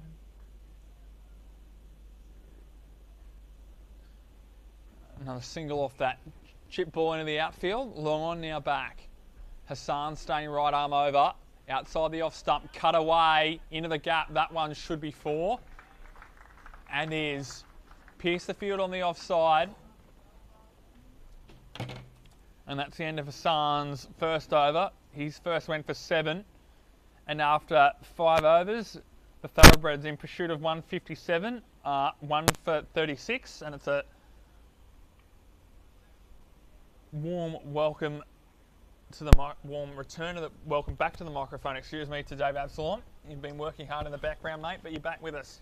If I can get the microphone on me, I'll be back with you. Yeah, an aggressive start so far by the Thoroughbreds. They were 36 off 5 overs. They're much more aggressive than what the Pumas were in their first 5 overs. Abel's looked really good. He's played shots just about every ball as he tries to play another one there. Losing Hopley was a big wicket early because he can tee off. But Abel certainly looked good. Probably should have been dismissed a couple of balls ago. It's hit that hard. It's Reece Hanlon bowling his offspring with Matt Labass not being around today. Yeah, well, they've got plenty of options, haven't they? Yeah, Harder can bowl a little bit as well. We saw Anderson the previous over at this end in the power play. Hanlon right arm round. Launched into that one. That's flat and that's hard and that is 6. Beautiful shot there from Abel. What a shot that is. Held the finish too. Just like a nice smooth 8-iron from about 140 out. But beautiful shot there. Flat and hard there from Abel over the fence. Yeah, I can't comment on that. I don't think I've ever hit a nice smooth 8-iron. Beautiful shot there. And then just a bit quick through the air there from Hanlon. Dropped it a bit shorter as a result of the previous delivery and got a dot ball out of it. Speed in. Probably angling down leg there. And down the leg side of Abel there by Hanlon. It's another dot ball though. And it's a real ring field on the offside. Wide long on and deep mid wicket out. He goes straight down the ground, almost off the Q end. There did Abel for a single though, down to Anderson at long on for a 1 run. Looking to play that slog sweep again. Tidy over, considering that he went for a 6 on the 3rd ball of the over. Only 8 off, 1 for 44, and that is the end of the power play. Bit of a shout out, Lucas, our great mate Mr. Saunders, who's watching on from the comforts of Nelson Bay at Port Stephens FM. Gave me a little reminder that the live score wasn't working all that well, but shout out to Dan. He'll be on tomorrow when the Rebels take on the Sea Dragons, which will be another fascinating contest here. Got Summer Bash here Tuesdays and Wednesday nights throughout the month of February, so really looking forward to that, Lucas. So I'm sure you will be too, watching while you're away. I shall be. Inside edge there. So Abel's got off strike, inside edge onto the pad. Pour back on strike, and it's Hassan continuing from the far end here at Newcastle number 1. Yeah, so that game's also a 6 o'clock start.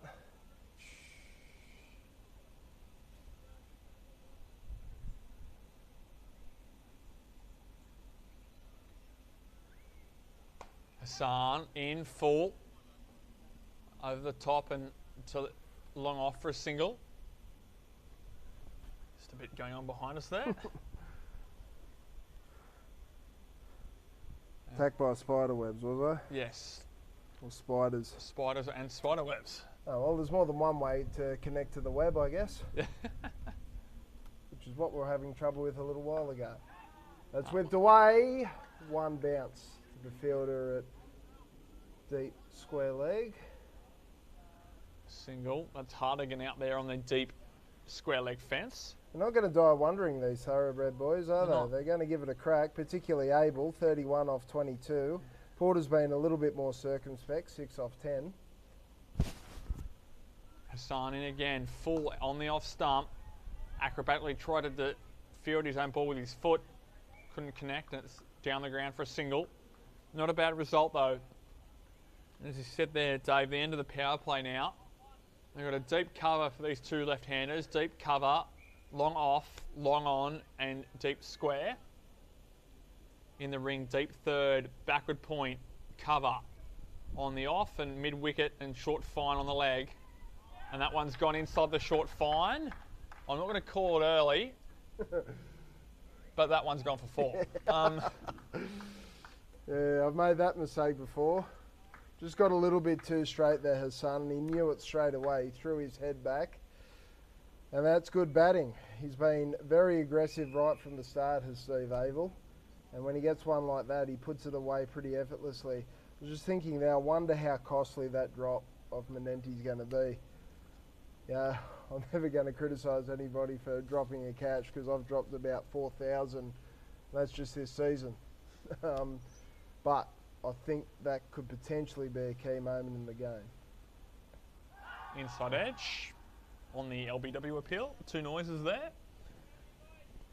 Big inside edge there from Abel. And that's out of the over. Hassan's over went for 8. He's none for 15 off 2. And after 7 overs, the Hunter Thoroughbreds are 1 for 52. They require another 105 runs off 13 overs. 105 off 78 deliveries, that is. Well, very doable, particularly if Abel hangs around for a while. 35 off 24 deliveries. He's shown his cards right from the word go.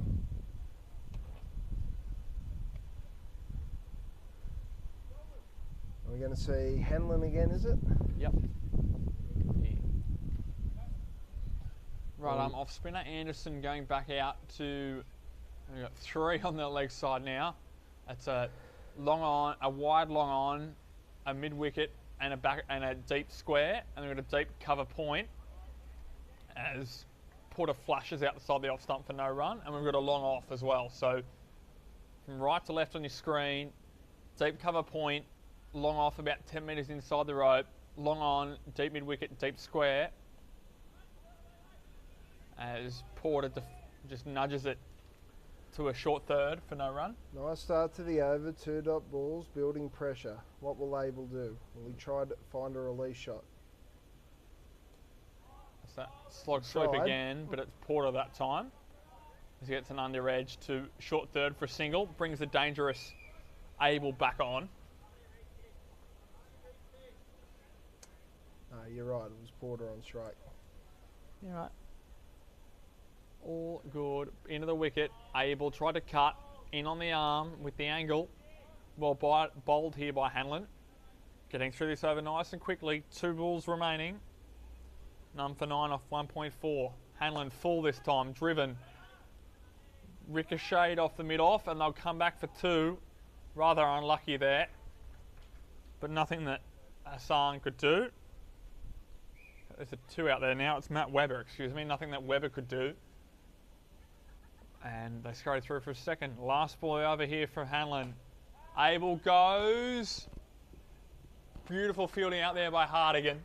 A deep square, outstretched with the right hand and parried it like a goalkeeper back into the field of play. And they only get 2 as a result. You wouldn't have seen that on camera, but beautiful fielding there from Jack Hardigan. Saves 2 runs. Hanlon's over, goes for 5. And after 8 overs, the Thoroughbreds are 1 for 57. Hanlon's gone for 13 off his 2 overs.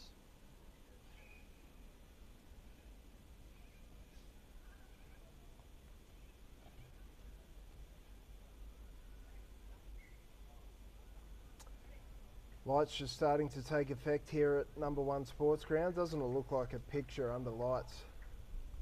Sure does. It's great to have after the renovations done, have a facility like this back in action after a few years out. Some much needed field renovations. So Bailey swapped ends. He went for 15. He was costly off his first over. Changed ends and goes to the far end to resume his battle with Porter. Bailey's right arm over and goes through for a dot ball. As well kept there from Borkham.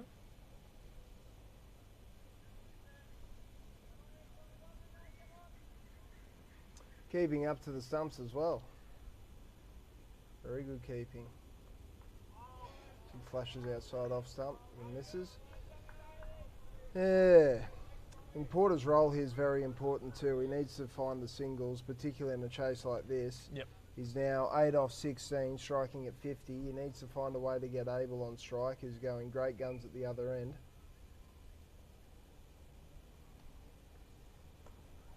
Well kept out there by Porter and somehow gets some angle on it to squeeze it to deep third. Nice throw out there from Anderson, but Porter scurries back for the second.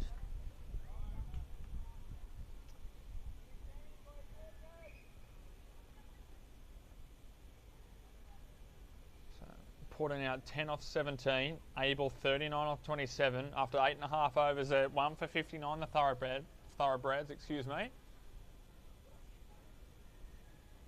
Bailey in, right arm over with the angle, thrashed into the leg side by Porter. Gives Abel back the strike. Single out to deep mid wicket. 3 runs off 4 balls so far. This over. It's been a tidy one. Abel's on strike. Wonder what he's looking to do here. Bailey steams in. Abel has a lash, and it should fall safely. Deep cover out there. Sliced off the outside half of the bat there from Abel. One bounce to Jack Hardigan on the deep cover point fence. I don't think he's worried about anything, is he? He's just going to, it's up there, I'm going to have a swing. We'll see what happens. You might as well. They need to get a little bit of a wriggle on, but Abel's the key to this, I think, at this stage. He can't do much more. 40 off 28. As Porter tries as well. They may come back for 2 here. Thinking about it, sent back, probably very wisely so as well. I'm not quite sure that Abel would have made it back there. Late call, but a good call there from Abel, sending Porter back. And it's a tidy over. It was only the 5 off it. After 9 overs, the Thoroughbreds are 1 for 62. Bailey's only conceded 5 off that one. And back into the attack outside the power play now is Kane Anderson. Well, a tidy first over, didn't he? Only went for 4. Extremely tidy. That's what you'd expect from a player of his calibre. Yeah. No doubt about it. He bowled very well the other night at Passmore as well. Yeah. Heard you mentioning his feats in the Sydney competition as well. He's a great asset for this team. He sure is. Obviously played some of his junior cricket up here as well. So we'll burst with some of these with some of his teammates. So slides back in seamlessly. Yep. Yes, it was his club down in Sydney. Sydney Cricket Club beat Sydney University in the T20 competition on the weekend. Referring to earlier on, Abel just bunts it really into the. Porter bunts it into the gap. Gives Abel back the strike. Single there against Anderson. Just got the feel of something happening here. Yeah, just a little bit of a lull, isn't it? Just a holding pattern.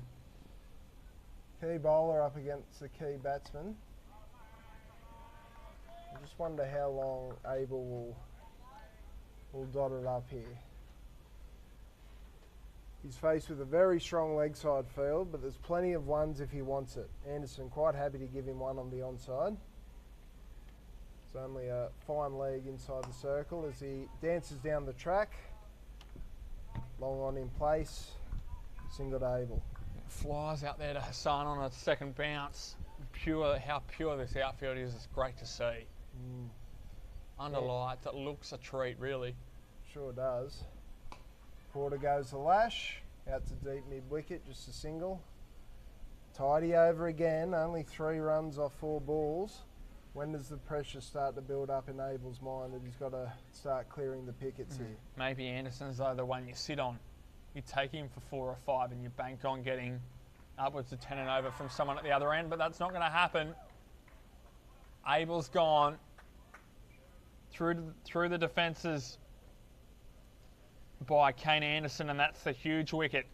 Brings an end almost to Anderson's second over, but he has his first wicket, and it's that of Abel. He's gone for 41 off 30, and after 9.5 overs, the Hunter Thoroughbreds 2 for 65. We were just talking about that earlier. This had the feel of something happening, particularly in this over. It was a key bowler bowling against the key batsman, and the bowlers won on this occasion. Looked like it almost beat him for a bit of pace, that one. He tried to play that through cover, and it looked to be pretty full and straight to me, but very good delivery and an excellent innings from Steve Abel. 41 off 30 deliveries. How much of a setback will this be for the Thoroughbreds as they chase down this daunting 157? Yeah, will be, and it's Liam Neild, the new batter to the crease. Neild, who bowled some handy off spin, some orthodox in the first innings. He only bowled that one over, didn't he? He sure did. Got through them very quickly. Didn't bowl too bad. Would have been saying to the skipper, Joey Butler, hey, how about a bowl earlier? But he's got a massive role to play with the bat here. He has. Let's see what role he takes on.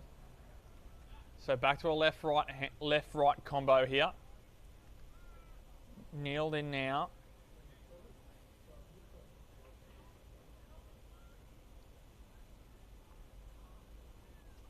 Got his long off back, so if he can push one down the ground, he can get an easy single. Yeah. Give him the strike again at the start of the next over, so HamWicks I don't think would be too worried about that. No. This is where the dots could build. Chipped in the air, just to the left of mid-on, and they get the single either way, and Neild will get the strike back, and after 10 overs, we're halfway through. The Hunter Thoroughbreds are 2 for 66. From memory, the Pumas were around the 85 mark from memory. We may have to go back and look at that one, but they were about... I didn't think they were that many. That many? I think they were going for around 6 and over there for a little while. So it could have been close. Exploding. So it's 66, what's that? 34, 57, 61, 91? Yeah. 91 required of 10 overs. So 9.1 and over. Is that about right? Sounds pretty good. Sounds pretty good to me. But yes. So Porter's the guy in. He's 14 off 21. He needs to find the boundary option. 9 and over, get a boundary and over. That certainly helps things, and then you're looking to run hard. There's plenty of gaps out there. What's Neild facing here? So it looks like big real estate on the onside. Is that Menenti? In 11, I think. Number 11. Yeah, it's Menenti. Sure is. So Menenti with a deep point, deep mid wicket, long on, and a deep square. Bowling some off breaks of his own. They're going to run hard. Neild's not going to come back. Beautiful arm in there and well backed up to boot. There by from Weber.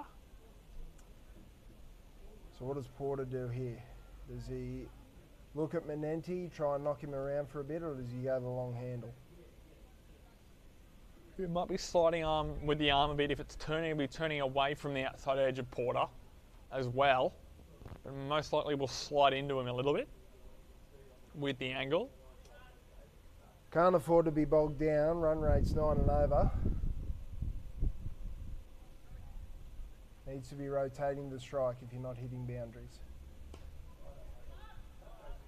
And that will be pressure building. That will. The wicket. So I do a few dot balls here on the single off the previous over. Right at the end there. Into the wicket. Porter. Dropped it down. Short single. Diving throw there from Hartigan, who's been everywhere this evening in a good way. goes back to his normal duties on the fence. Deep mid-wicket, right in the hot zone there. That's exactly where you want your best fielders. Right in the arc here for Neild. Single, they're coming out for 2, no. Anderson out there, you're not taking on his arm in a hurry. 3 runs off 4 deliveries this over, pressure starts to build. Left-right combo here, working away for the Thoroughbreds. It's all spin through the middle here for the Pumas. Cross the line, Porter went up the lash. Lucky to not connect, otherwise it was going through to Borkham or he would have chopped it onto his own stumps.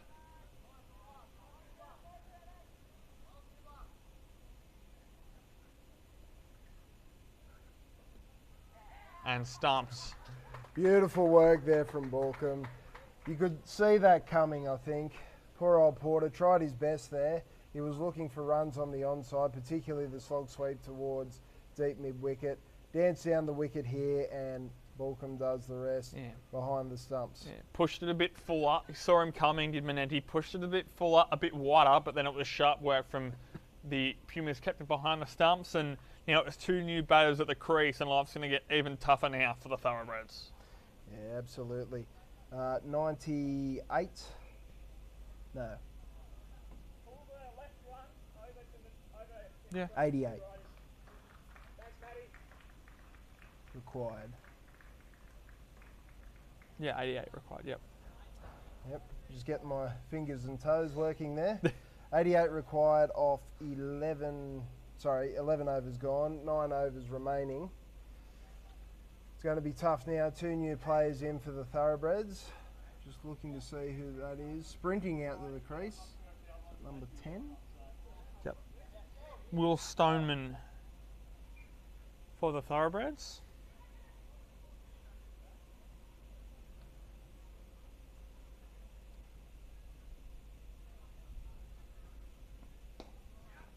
Driven back down the pitch, but couldn't beat Anderson, who's now bowling his 3rd over. 1 in the power play, now 2 outside, just to put the squeeze on the Thoroughbreds even more. Anderson into the wicket, bit of bounce, bit of purchase out of the pitch. Gripped and turned. Yep. Lovely bowling.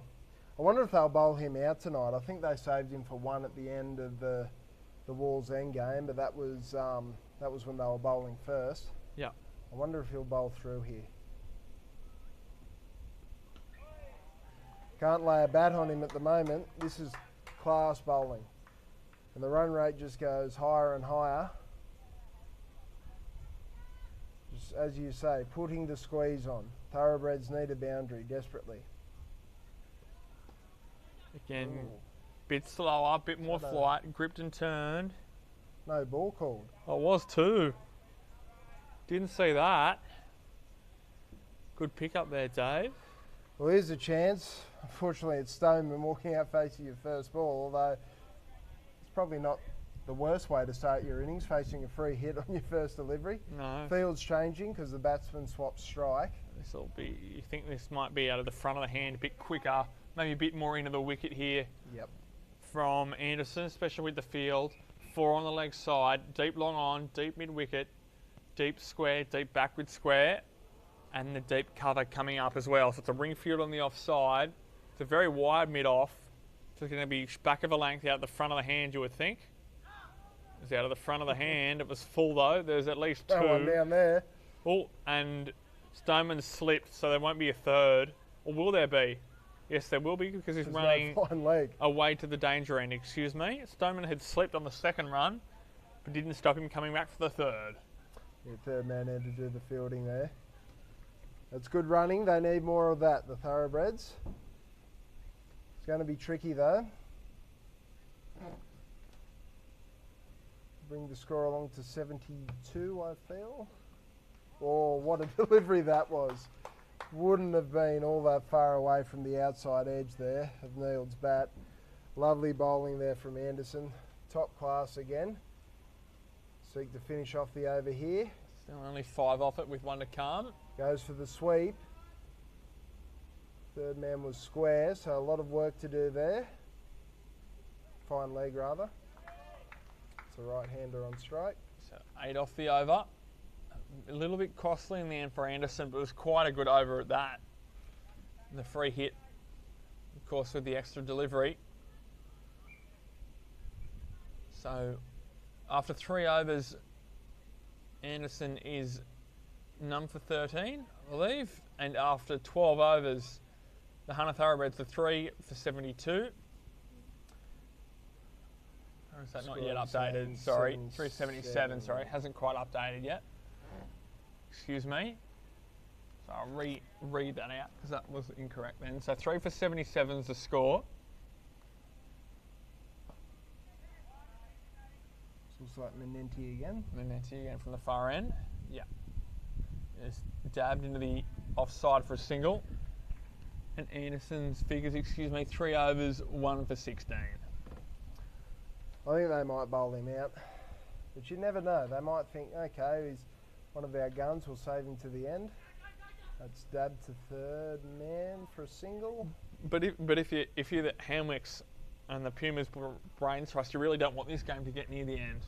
And I think they could potentially afford to bowl Anderson's 4th out now to really make the Thoroughbreds go hard. And as a result, if you're looking from a HamWicks point of view, that wickets may tumble around him. I think you're right. I think that's the way I'd probably look to do it as well. There might be the temptation there to save him, but I think you're right. You want to try and ice the game as quick as you can. Oh, that's got to be a no ball. And that's gone all the way. There you go. There's some life back into the game, Lucas. Much needed boundary for the Thoroughbreds. Lucas Neal there with a massive smack over mid-wicket. And what's more, he gets a no ball and a free hit. No ball 6, the free hit. And the field can't change. So that ball's coming back on the next bus. Yeah. That ball went a long way. Would have skipped across the practice wickets over there and almost would have ended up at number 2.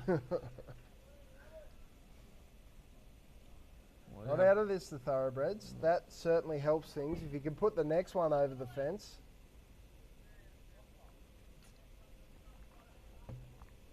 Still 71 required. Yes, they delay whilst we get a new ball out there. The umpire's going to have a look at it to make sure it's in similar condition to the ball previous. You often see with a change of ball, it often leads to wickets, doesn't it? So we'll see how it goes. But it's a free hit again. So the only way a batter can be dismissed is run out. Yep. So Neal with the free hit. Menenti bowling it. Ramps it over the keeper's head. That is extremely well played, and that's 4 runs. That will look superb on replay, and it did. You could track the ball, and it's gone for 4. So 11 runs off the 2 balls, the no ball, and then the free hit. So they're back. They need to make a big over out of this one.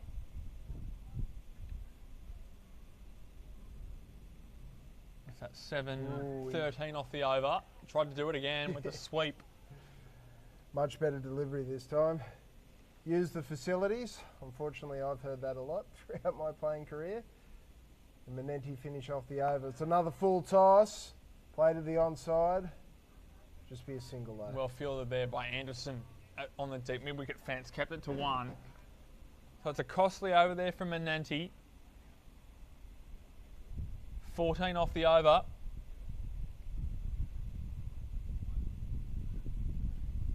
What's that? 66 off 7. I think it's 91. The score will end up. Yep. 3 for 91 off 13. Off 7 overs required. It's a run rate of 9.42. More or less 9.5 and over. They've got to go out to get there. So Hanlon again continuing with his right arm off breaks. That's interesting. They're not bowling Anderson out. No, they are saving him up, but it's been all spin though, hasn't it, through this middle period? All spin, trying to make the batters create all the pace themselves, which is a rather smart move on an outfield as big as this one. Yep. Quite the smart move.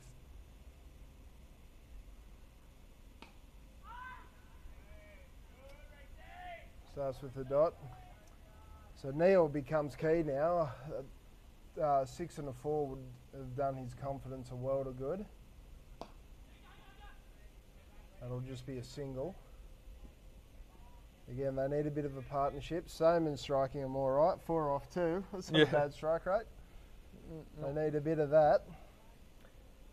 So field change here. Another one coming onto the legs, onto the offside, excuse me, for Stoneman.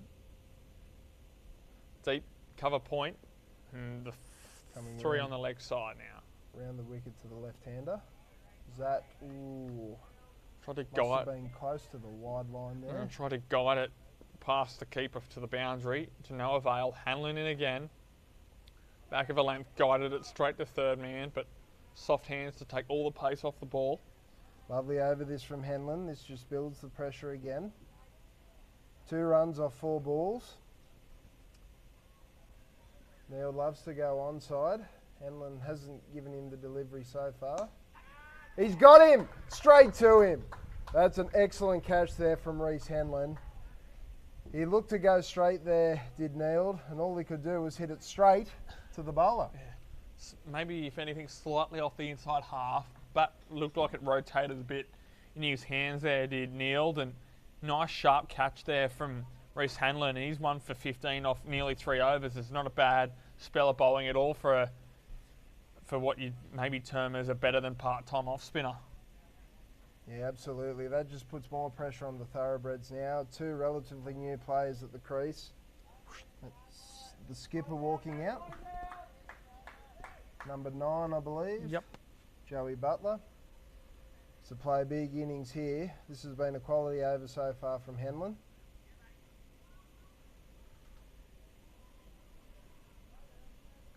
So Butler in he comes, the skipper. I need some from him now.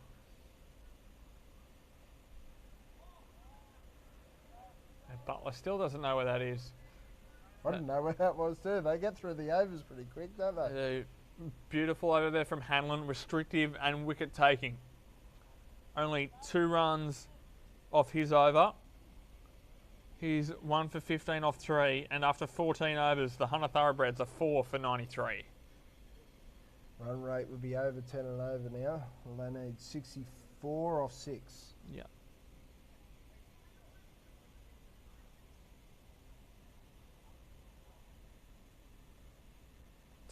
Just over 10 and a half and over 10.6. Yeah, it's going to take some lusty little lower order hitting here, Dave. Yep. Change of bowling. Sheffield. Yeah, it's Sheriff back on. Excuse me. Who opened from that far end?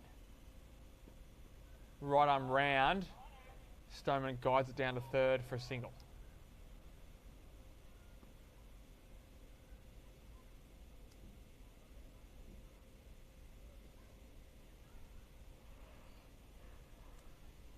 Bringing the seamers back on. This is his 3rd over now. Bowled quite tidily so far as Sheriff. That'd be him at the top there. Yep. This is under star. Looking for a star performance right now. I don't think even Dan would be proud of that one, Dave. Well done. No, I don't think he would actually for some reason. He won't mind the couple of singles so far. They need to find a boundary somewhere in this over. It's been a credible run chase so far from the Thoroughbreds. They've certainly given this a good crack. Still not out of it. They need to find the fence. Stoneman looks for it. Inside edge again, down onto his foot. No run. The dots. 2 new batters at the crease. What else do you think was going to happen? It mounts, and something's going to crack again. It's a repetitive cycle at the moment. Yep. Now he's probably got to look to go again here. Probably looking onside. Maybe. Either side of long on there. There's some real estate. Pace off. Well bowled. He tries to guide it to third man option. Third man's wide, so there's some potential for boundaries there if they can get it down there. But it's led to another dot ball. 2 runs off 4 deliveries this over. Exactly what HamWicks would be hoping for.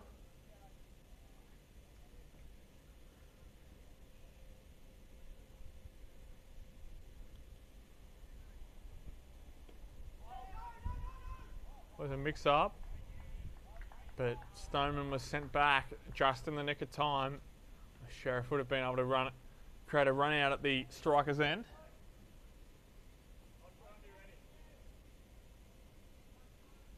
Again, trying to guide it down to that third man region. This has been a really tidy over. What can Stoneman do? Can he find the fence? He's been looking third man the last 2 balls. Will he just try and take the long handle? He does. Hasn't quite got it. We'll look for 2. Butler's coming back. Stoneman slipped again. Makes it. But got there. It's the second time Stoneman slipped running between the wickets. Yep. There's still 2 there.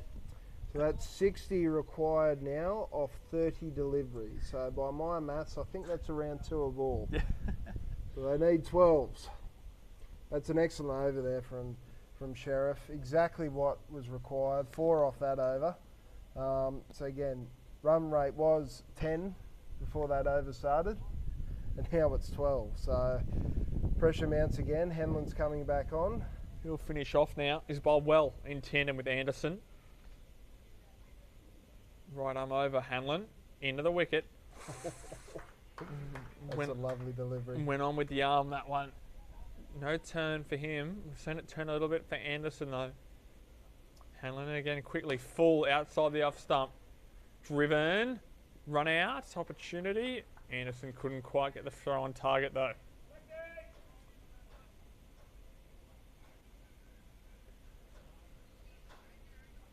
Sheriff beneath us here at long on. HamWicks also have options with their bowlers because they've bowled 6. Oh, that's pretty inventive. I'm not quite sure how to describe it. It was a scoop ramp for 3, and that's good running. Yeah, Butler very quick out of the blocks there, wasn't he? Butler did well. Stoneman was labouring a little bit, but that didn't really matter in the end because Butler always running to the danger end. So with Butler on strike, we haven't seen much of him yet. Only faced the 4 deliveries, but he hasn't got a lot of time to settle in. Needs to find the fence. Long on, 10 in from the fence. Deep mid-wicket, same thing. Deep square leg right on the fence. Short fine. Lovely bowling. Short third. Gully. Anderson in the ring at point. Sorry, at extra cover. And they've got a deep cover point and a long off for Butler as he goes straight to the man at point. That looks like Jack Hardigan taking a catch. And the Thoroughbreds skipper lasts only 6 balls. He goes for 2, and now they're in a world of hurt, the Thoroughbreds. They're 5 for 101 after 15.5 overs, and Reece Hanlon takes his 2nd wicket with 1 ball left in his spell. Yeah, he didn't have a lot of option there, Joey Butler. He's coming out and hiding to nothing, basically. He had to go from ball 1. And again, Reece Hanlon's had a really good night with the ball here. That's his 2nd wicket. Got that caught and bowled off Liam Neild. So 2 for 19. Hey, what? It's not bad, this all-rounder gig, is it? You miss out with the bat. You can have a blinder with the ball. You can make up for it. Indeed he did. He made them pay last week as well. Obviously, we spoke about that. Big knock, he had it pass more. Front of the hand, quicker ball. Back to the bowler, no run. That's a pretty good spell, isn't it? 4 overs, 2 for 19. He's definitely done his job there for his skipper. And after 16 overs, the score, we believe, is 5 for 101.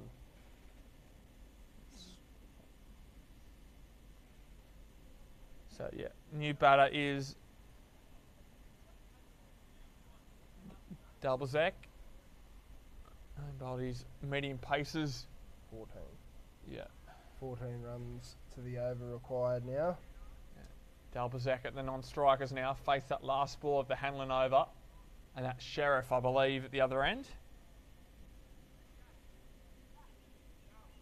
finish off his spell. Well and truly with the night sky and the lights belting down here in Newcastle number 1. I know we've got a long month of cricket coming up, but I don't think I'll get sick of this site. This is an absolute picture. Sure is. Stoneman into the leg side, 1 bounce to the deep mid wicket. No, 2. Good call, loud call there from Stoneman. And Della Bazak now to take strike once again. That's Hassan, excuse me, not Sheriff.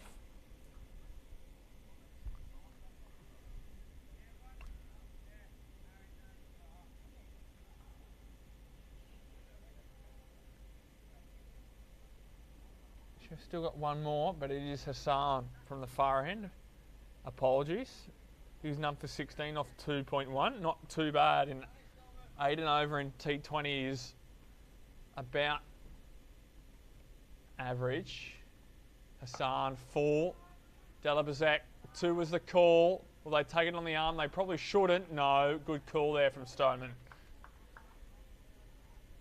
Just 1 down to long on.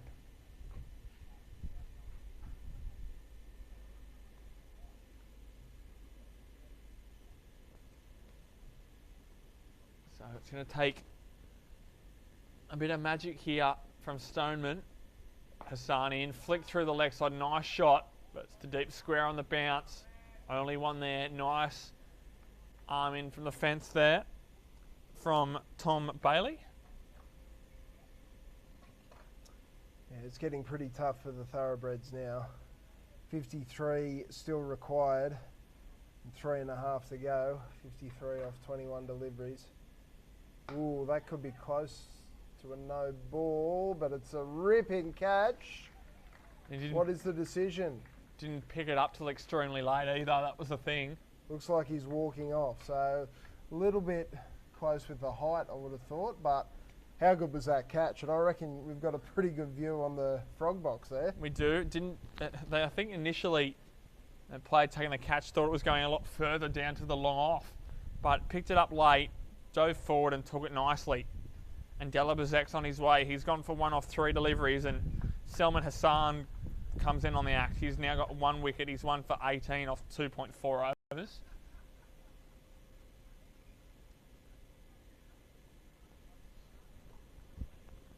Yeah, it's just been a really good performance all round from HamWicks. There's probably only one mistake that I can think of, which was Menenti's drop catch. Apart from that, they've been pretty professional in the way they've gone about this evening. Still not quite job done, but they've all but done it. It's been a really good performance. They're undefeated. They've had a washout and a washout against Stockton, beaten Wall's End, and they're well on their way to defeating the Thoroughbreds tonight. Yeah, this is Horrocks out there now. And Bailey whips that over the bails again. Been a tidy performance from Balcombe behind the stumps as well, keeping up for the most part this evening. Yeah, we took that nice stumping off Harry Menenti's bowling to get rid of Porter. He's had a good night all round.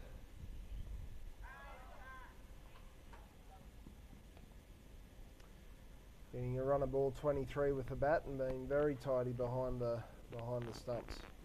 No buys either, which keepers always love. I do. No discipline with ball in hand, really. What, a couple of no balls and that's it from the Pumas with ball in hand. That's about it. Maybe a wide or 2 thrown in there as well. And just as I say that, Rich. well and truly.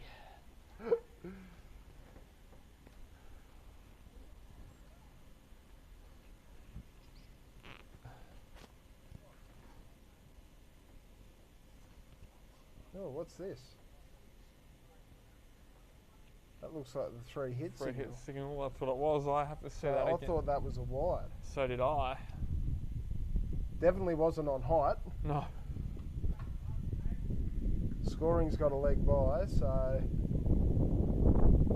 Unless I think we're all slightly confused. it must have been a fielding issue with maybe too many players outside the ring, perhaps. Because that's Borkham was just counting the number of fielders outside the ring then. Free hit. It's gone straight up. And the ball's still live, so it's a run. That's one thing I have learned in my time. That's still a run there. I think that was an expression of discontent out there. It was. So the one run still counts. Doesn't matter the catch was taken because it's a free hit. The ball's still live. Yep. So there's a one run off there. He's still trying to work out what the free hit was for, but it must have been a fielding restriction issue. Yeah.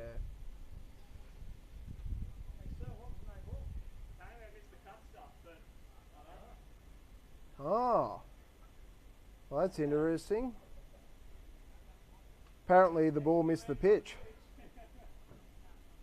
Well, there you go. I don't think I've seen one of them for a while. No, nor have I.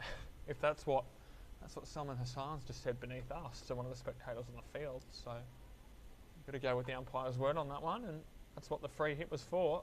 And no ball didn't hit the cut stuff.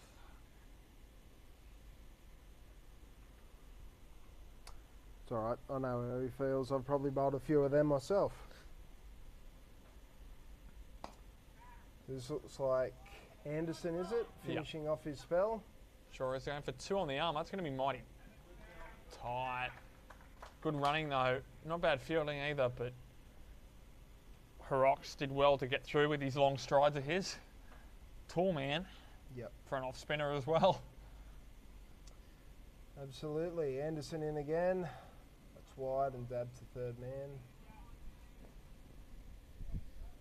Let's see.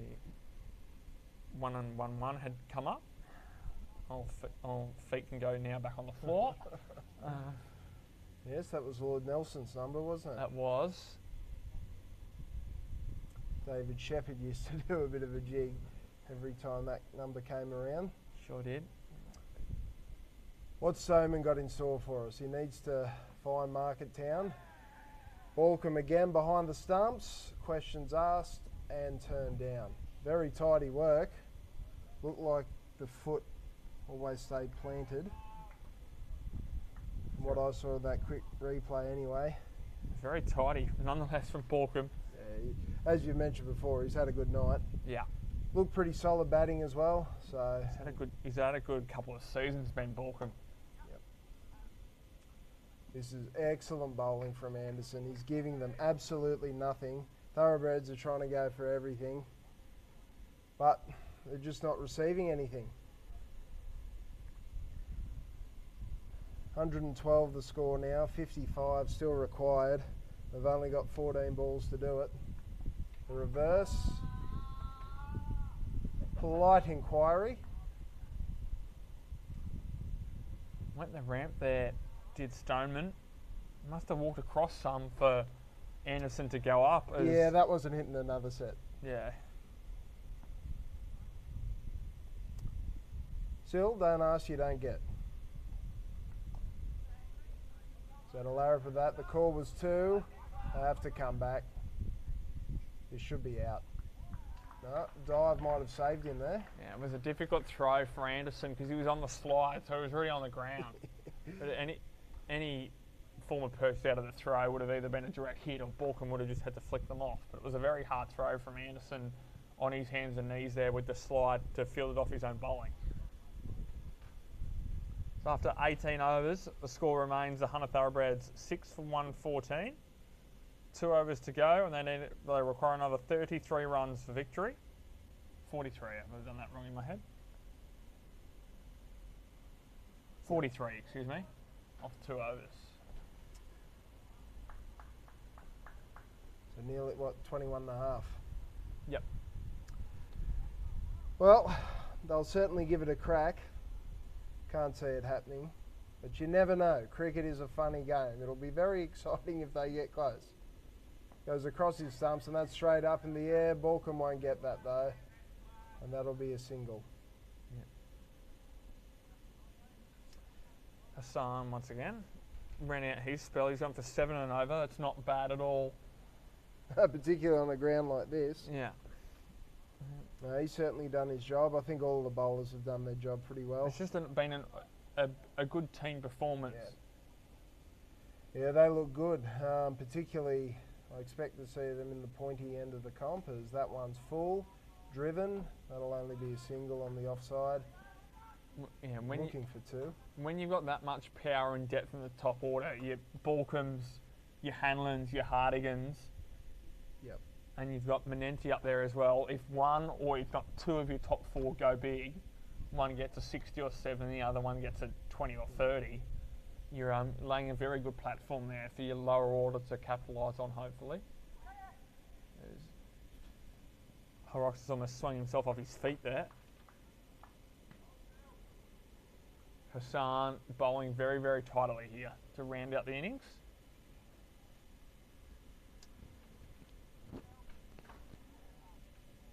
Yeah, and I think Thoroughbreds walking away from this game, yes, they'll be disappointed. I'll talk more about that after this ball, and that was a double reverse almost. They'll be disappointed. They would have been eyeing off a victory here, but had a couple of tough games already, and the rain-affected 9-over game where they came pretty close, and the one against Wallsend as well. But again, I think they should leave here pretty proud. They've done, well, they bowled pretty well against the star-started batting lineup. The Suns in again. And particularly at the start of their batting innings, they looked very potent. Steve Abel's innings was sensational. Hopley looked dangerous early on. They got him cheaply, which certainly set them back. But I think a lot of positives out of this Thoroughbreds team. Yeah, some talent on display as well. All throughout their lineup, I thought Porter was quite capable behind the stumps, and batted quite well as well. Chet Lee in there, his bowling was absolutely superb. You spoke about Hopley there as well, and Horrocks with his off spin was quite capable, and he's out there with the bat now. It's probably straight down long off throat, is it? No, it's all there on the bounce, but he's bowled quite well. And for HamWicks, you spoke about it there, you summed it up quite well. Dave Hanlon bowled quite well just recently as well with his off spin, picked up a couple of wickets. Salman Hassan as well as bowled quite well throughout the night. But Jack Hardigan was superb, so too Harry Menenti this evening. Yep. So 6 for 121 here. 19 overs have elapsed. 1 over to go here at number 1 Sports Ground. Thoroughbreds need 36 of 6 deliveries. So it can be done. It can be done. Let's strap yourselves in here. Stoneman just quietly has batted quite nicely. He's 21 off 20. He's certainly tried everything. Thrown the kitchen sink at it. It'll be Sheriff to finish off the innings. And just a reminder too, ladies and gentlemen, tomorrow night Dan Saunders will be anchoring tomorrow evening as the Suburban Districts Rebels take on the University of Newcastle Cricket Club Sea Dragons tomorrow evening. He's got to go for it, and that should be out. Yep, Anderson. Nice catch from Anderson there. He went for it, Stoneman, but yeah, it was just too much to do at the end of the day. Nice catch from Anderson there. Very nice catch, Anderson. Let the ball fall and took it bootlace height. Still a very good catch in the end. He had to come forward some way.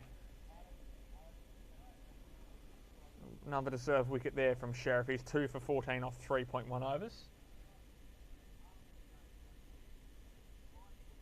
And it's Tom Callan striding out to the crease now.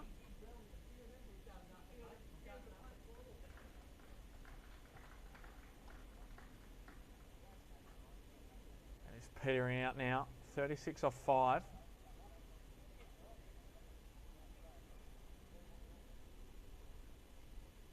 Nice catch there from Anderson. So Jam, you could quite easily, if you're not going to quite get there, you could easily let it fall and take the single, but very committed there from Anderson, helping his bowling partner out there in Sheriff. Another wicket to tally to his column now as well. It's Callan, who bowled quite well himself, to be fair. Beaten outside the off stump, went for a lash. and didn't connect at all. I have to say, Lucas, I think we've said it just about on every commentary, game that's been frog boxed here at Number One Sports Ground. How good's this ground? Yeah. 157 plays 121. That's a pretty good game of cricket most days. That one's just a single to point. Yeah.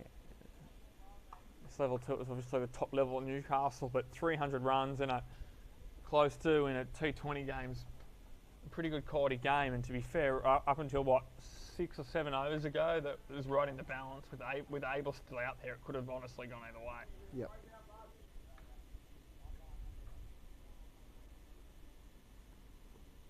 Bowled him straight through the defences. Well, the attack really of HamWicks there. Had no choice. The game's just about dead and buried, but another reward there for Sheriff, who's now got his 3rd wicket. Nipping in at the end here. 2 balls to go. Chance for a fifer. Have to wait and see, but well deserved for his efforts. And speaking of deserving of his efforts from earlier, this is Jet Li striding to the crease. Had a couple of wickets of his own earlier on this evening.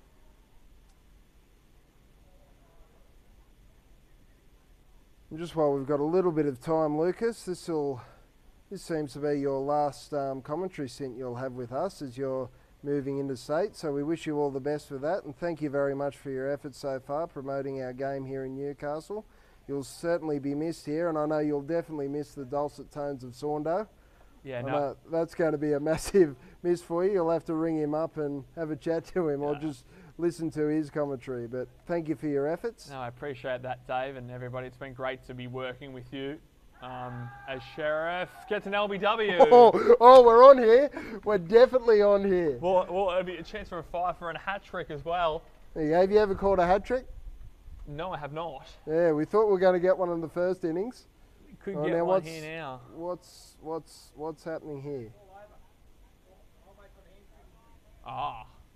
There you go. We've just been reliably informed that old mate has an hamstring injury. Thanks, mate. That would have been Carmen, I think. Yeah, Carmen. Yeah. So.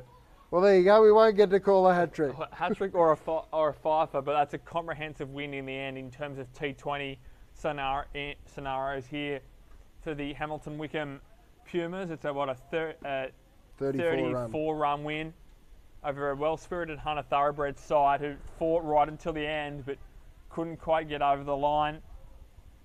As we spoke about before, Neil was solid either, but it was really Steve Abel that got them up until around this 122 run total that they succumbed to in the end. But it was a dominant effort, nice team display by HamWicks who got them over the line. Hardigan superb. We spoke about Manenti as well, and Balcombe had a solid day with bat in hand and behind the stumps, and sees this evening with the Hamilton Wickham Pumas with a 34 run win over the Hunter Thoroughbreds, as David spoke about before as well. You'll join Dan Saunders again tomorrow evening on the NDA live streaming YouTube channel as the Suburban District Rebels take on the University of Newcastle Cricket Club Sea Dragons in tomorrow night's and City of Newcastle Summer Bash contest. Dave, a few final words before we bid our viewers adieu for this evening. Yeah, well, I think you've pretty well covered that. I think the HamWicks were thoroughly professional, and they're looking really good heading into the pointy end of this competition. I think they're on 8 points now, 2 wins and a washout against Stockton. So I think Cardiff's the only one they have to play. I think that's right. Thoroughbreds, great effort again.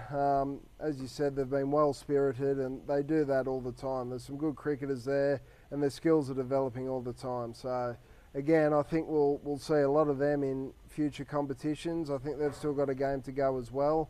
Stockton, I think they have to play. I'm not 100% sure, but we wish them all the best. And we wish you all the best, Lucas, as you venture off interstate. And everybody else, we hope to see you back here. If you're not doing anything tomorrow night, you can come down and watch some pretty good cricket. The Rebels and the Sea Dragons tomorrow. I think Mr. Saunders will be joined by Chris McPherson, I think, having a stint with Dan tomorrow. So that'll be good fun. So you can stream it on Frogbox. If not, we'll see you down here tomorrow night. On behalf of myself, Lucas Holmes, and Damien Upsilon, it's been a pleasure to have your company this evening. Until tomorrow evening, as you said, the Rebels taking on the Sea Dragons. We'll see you then.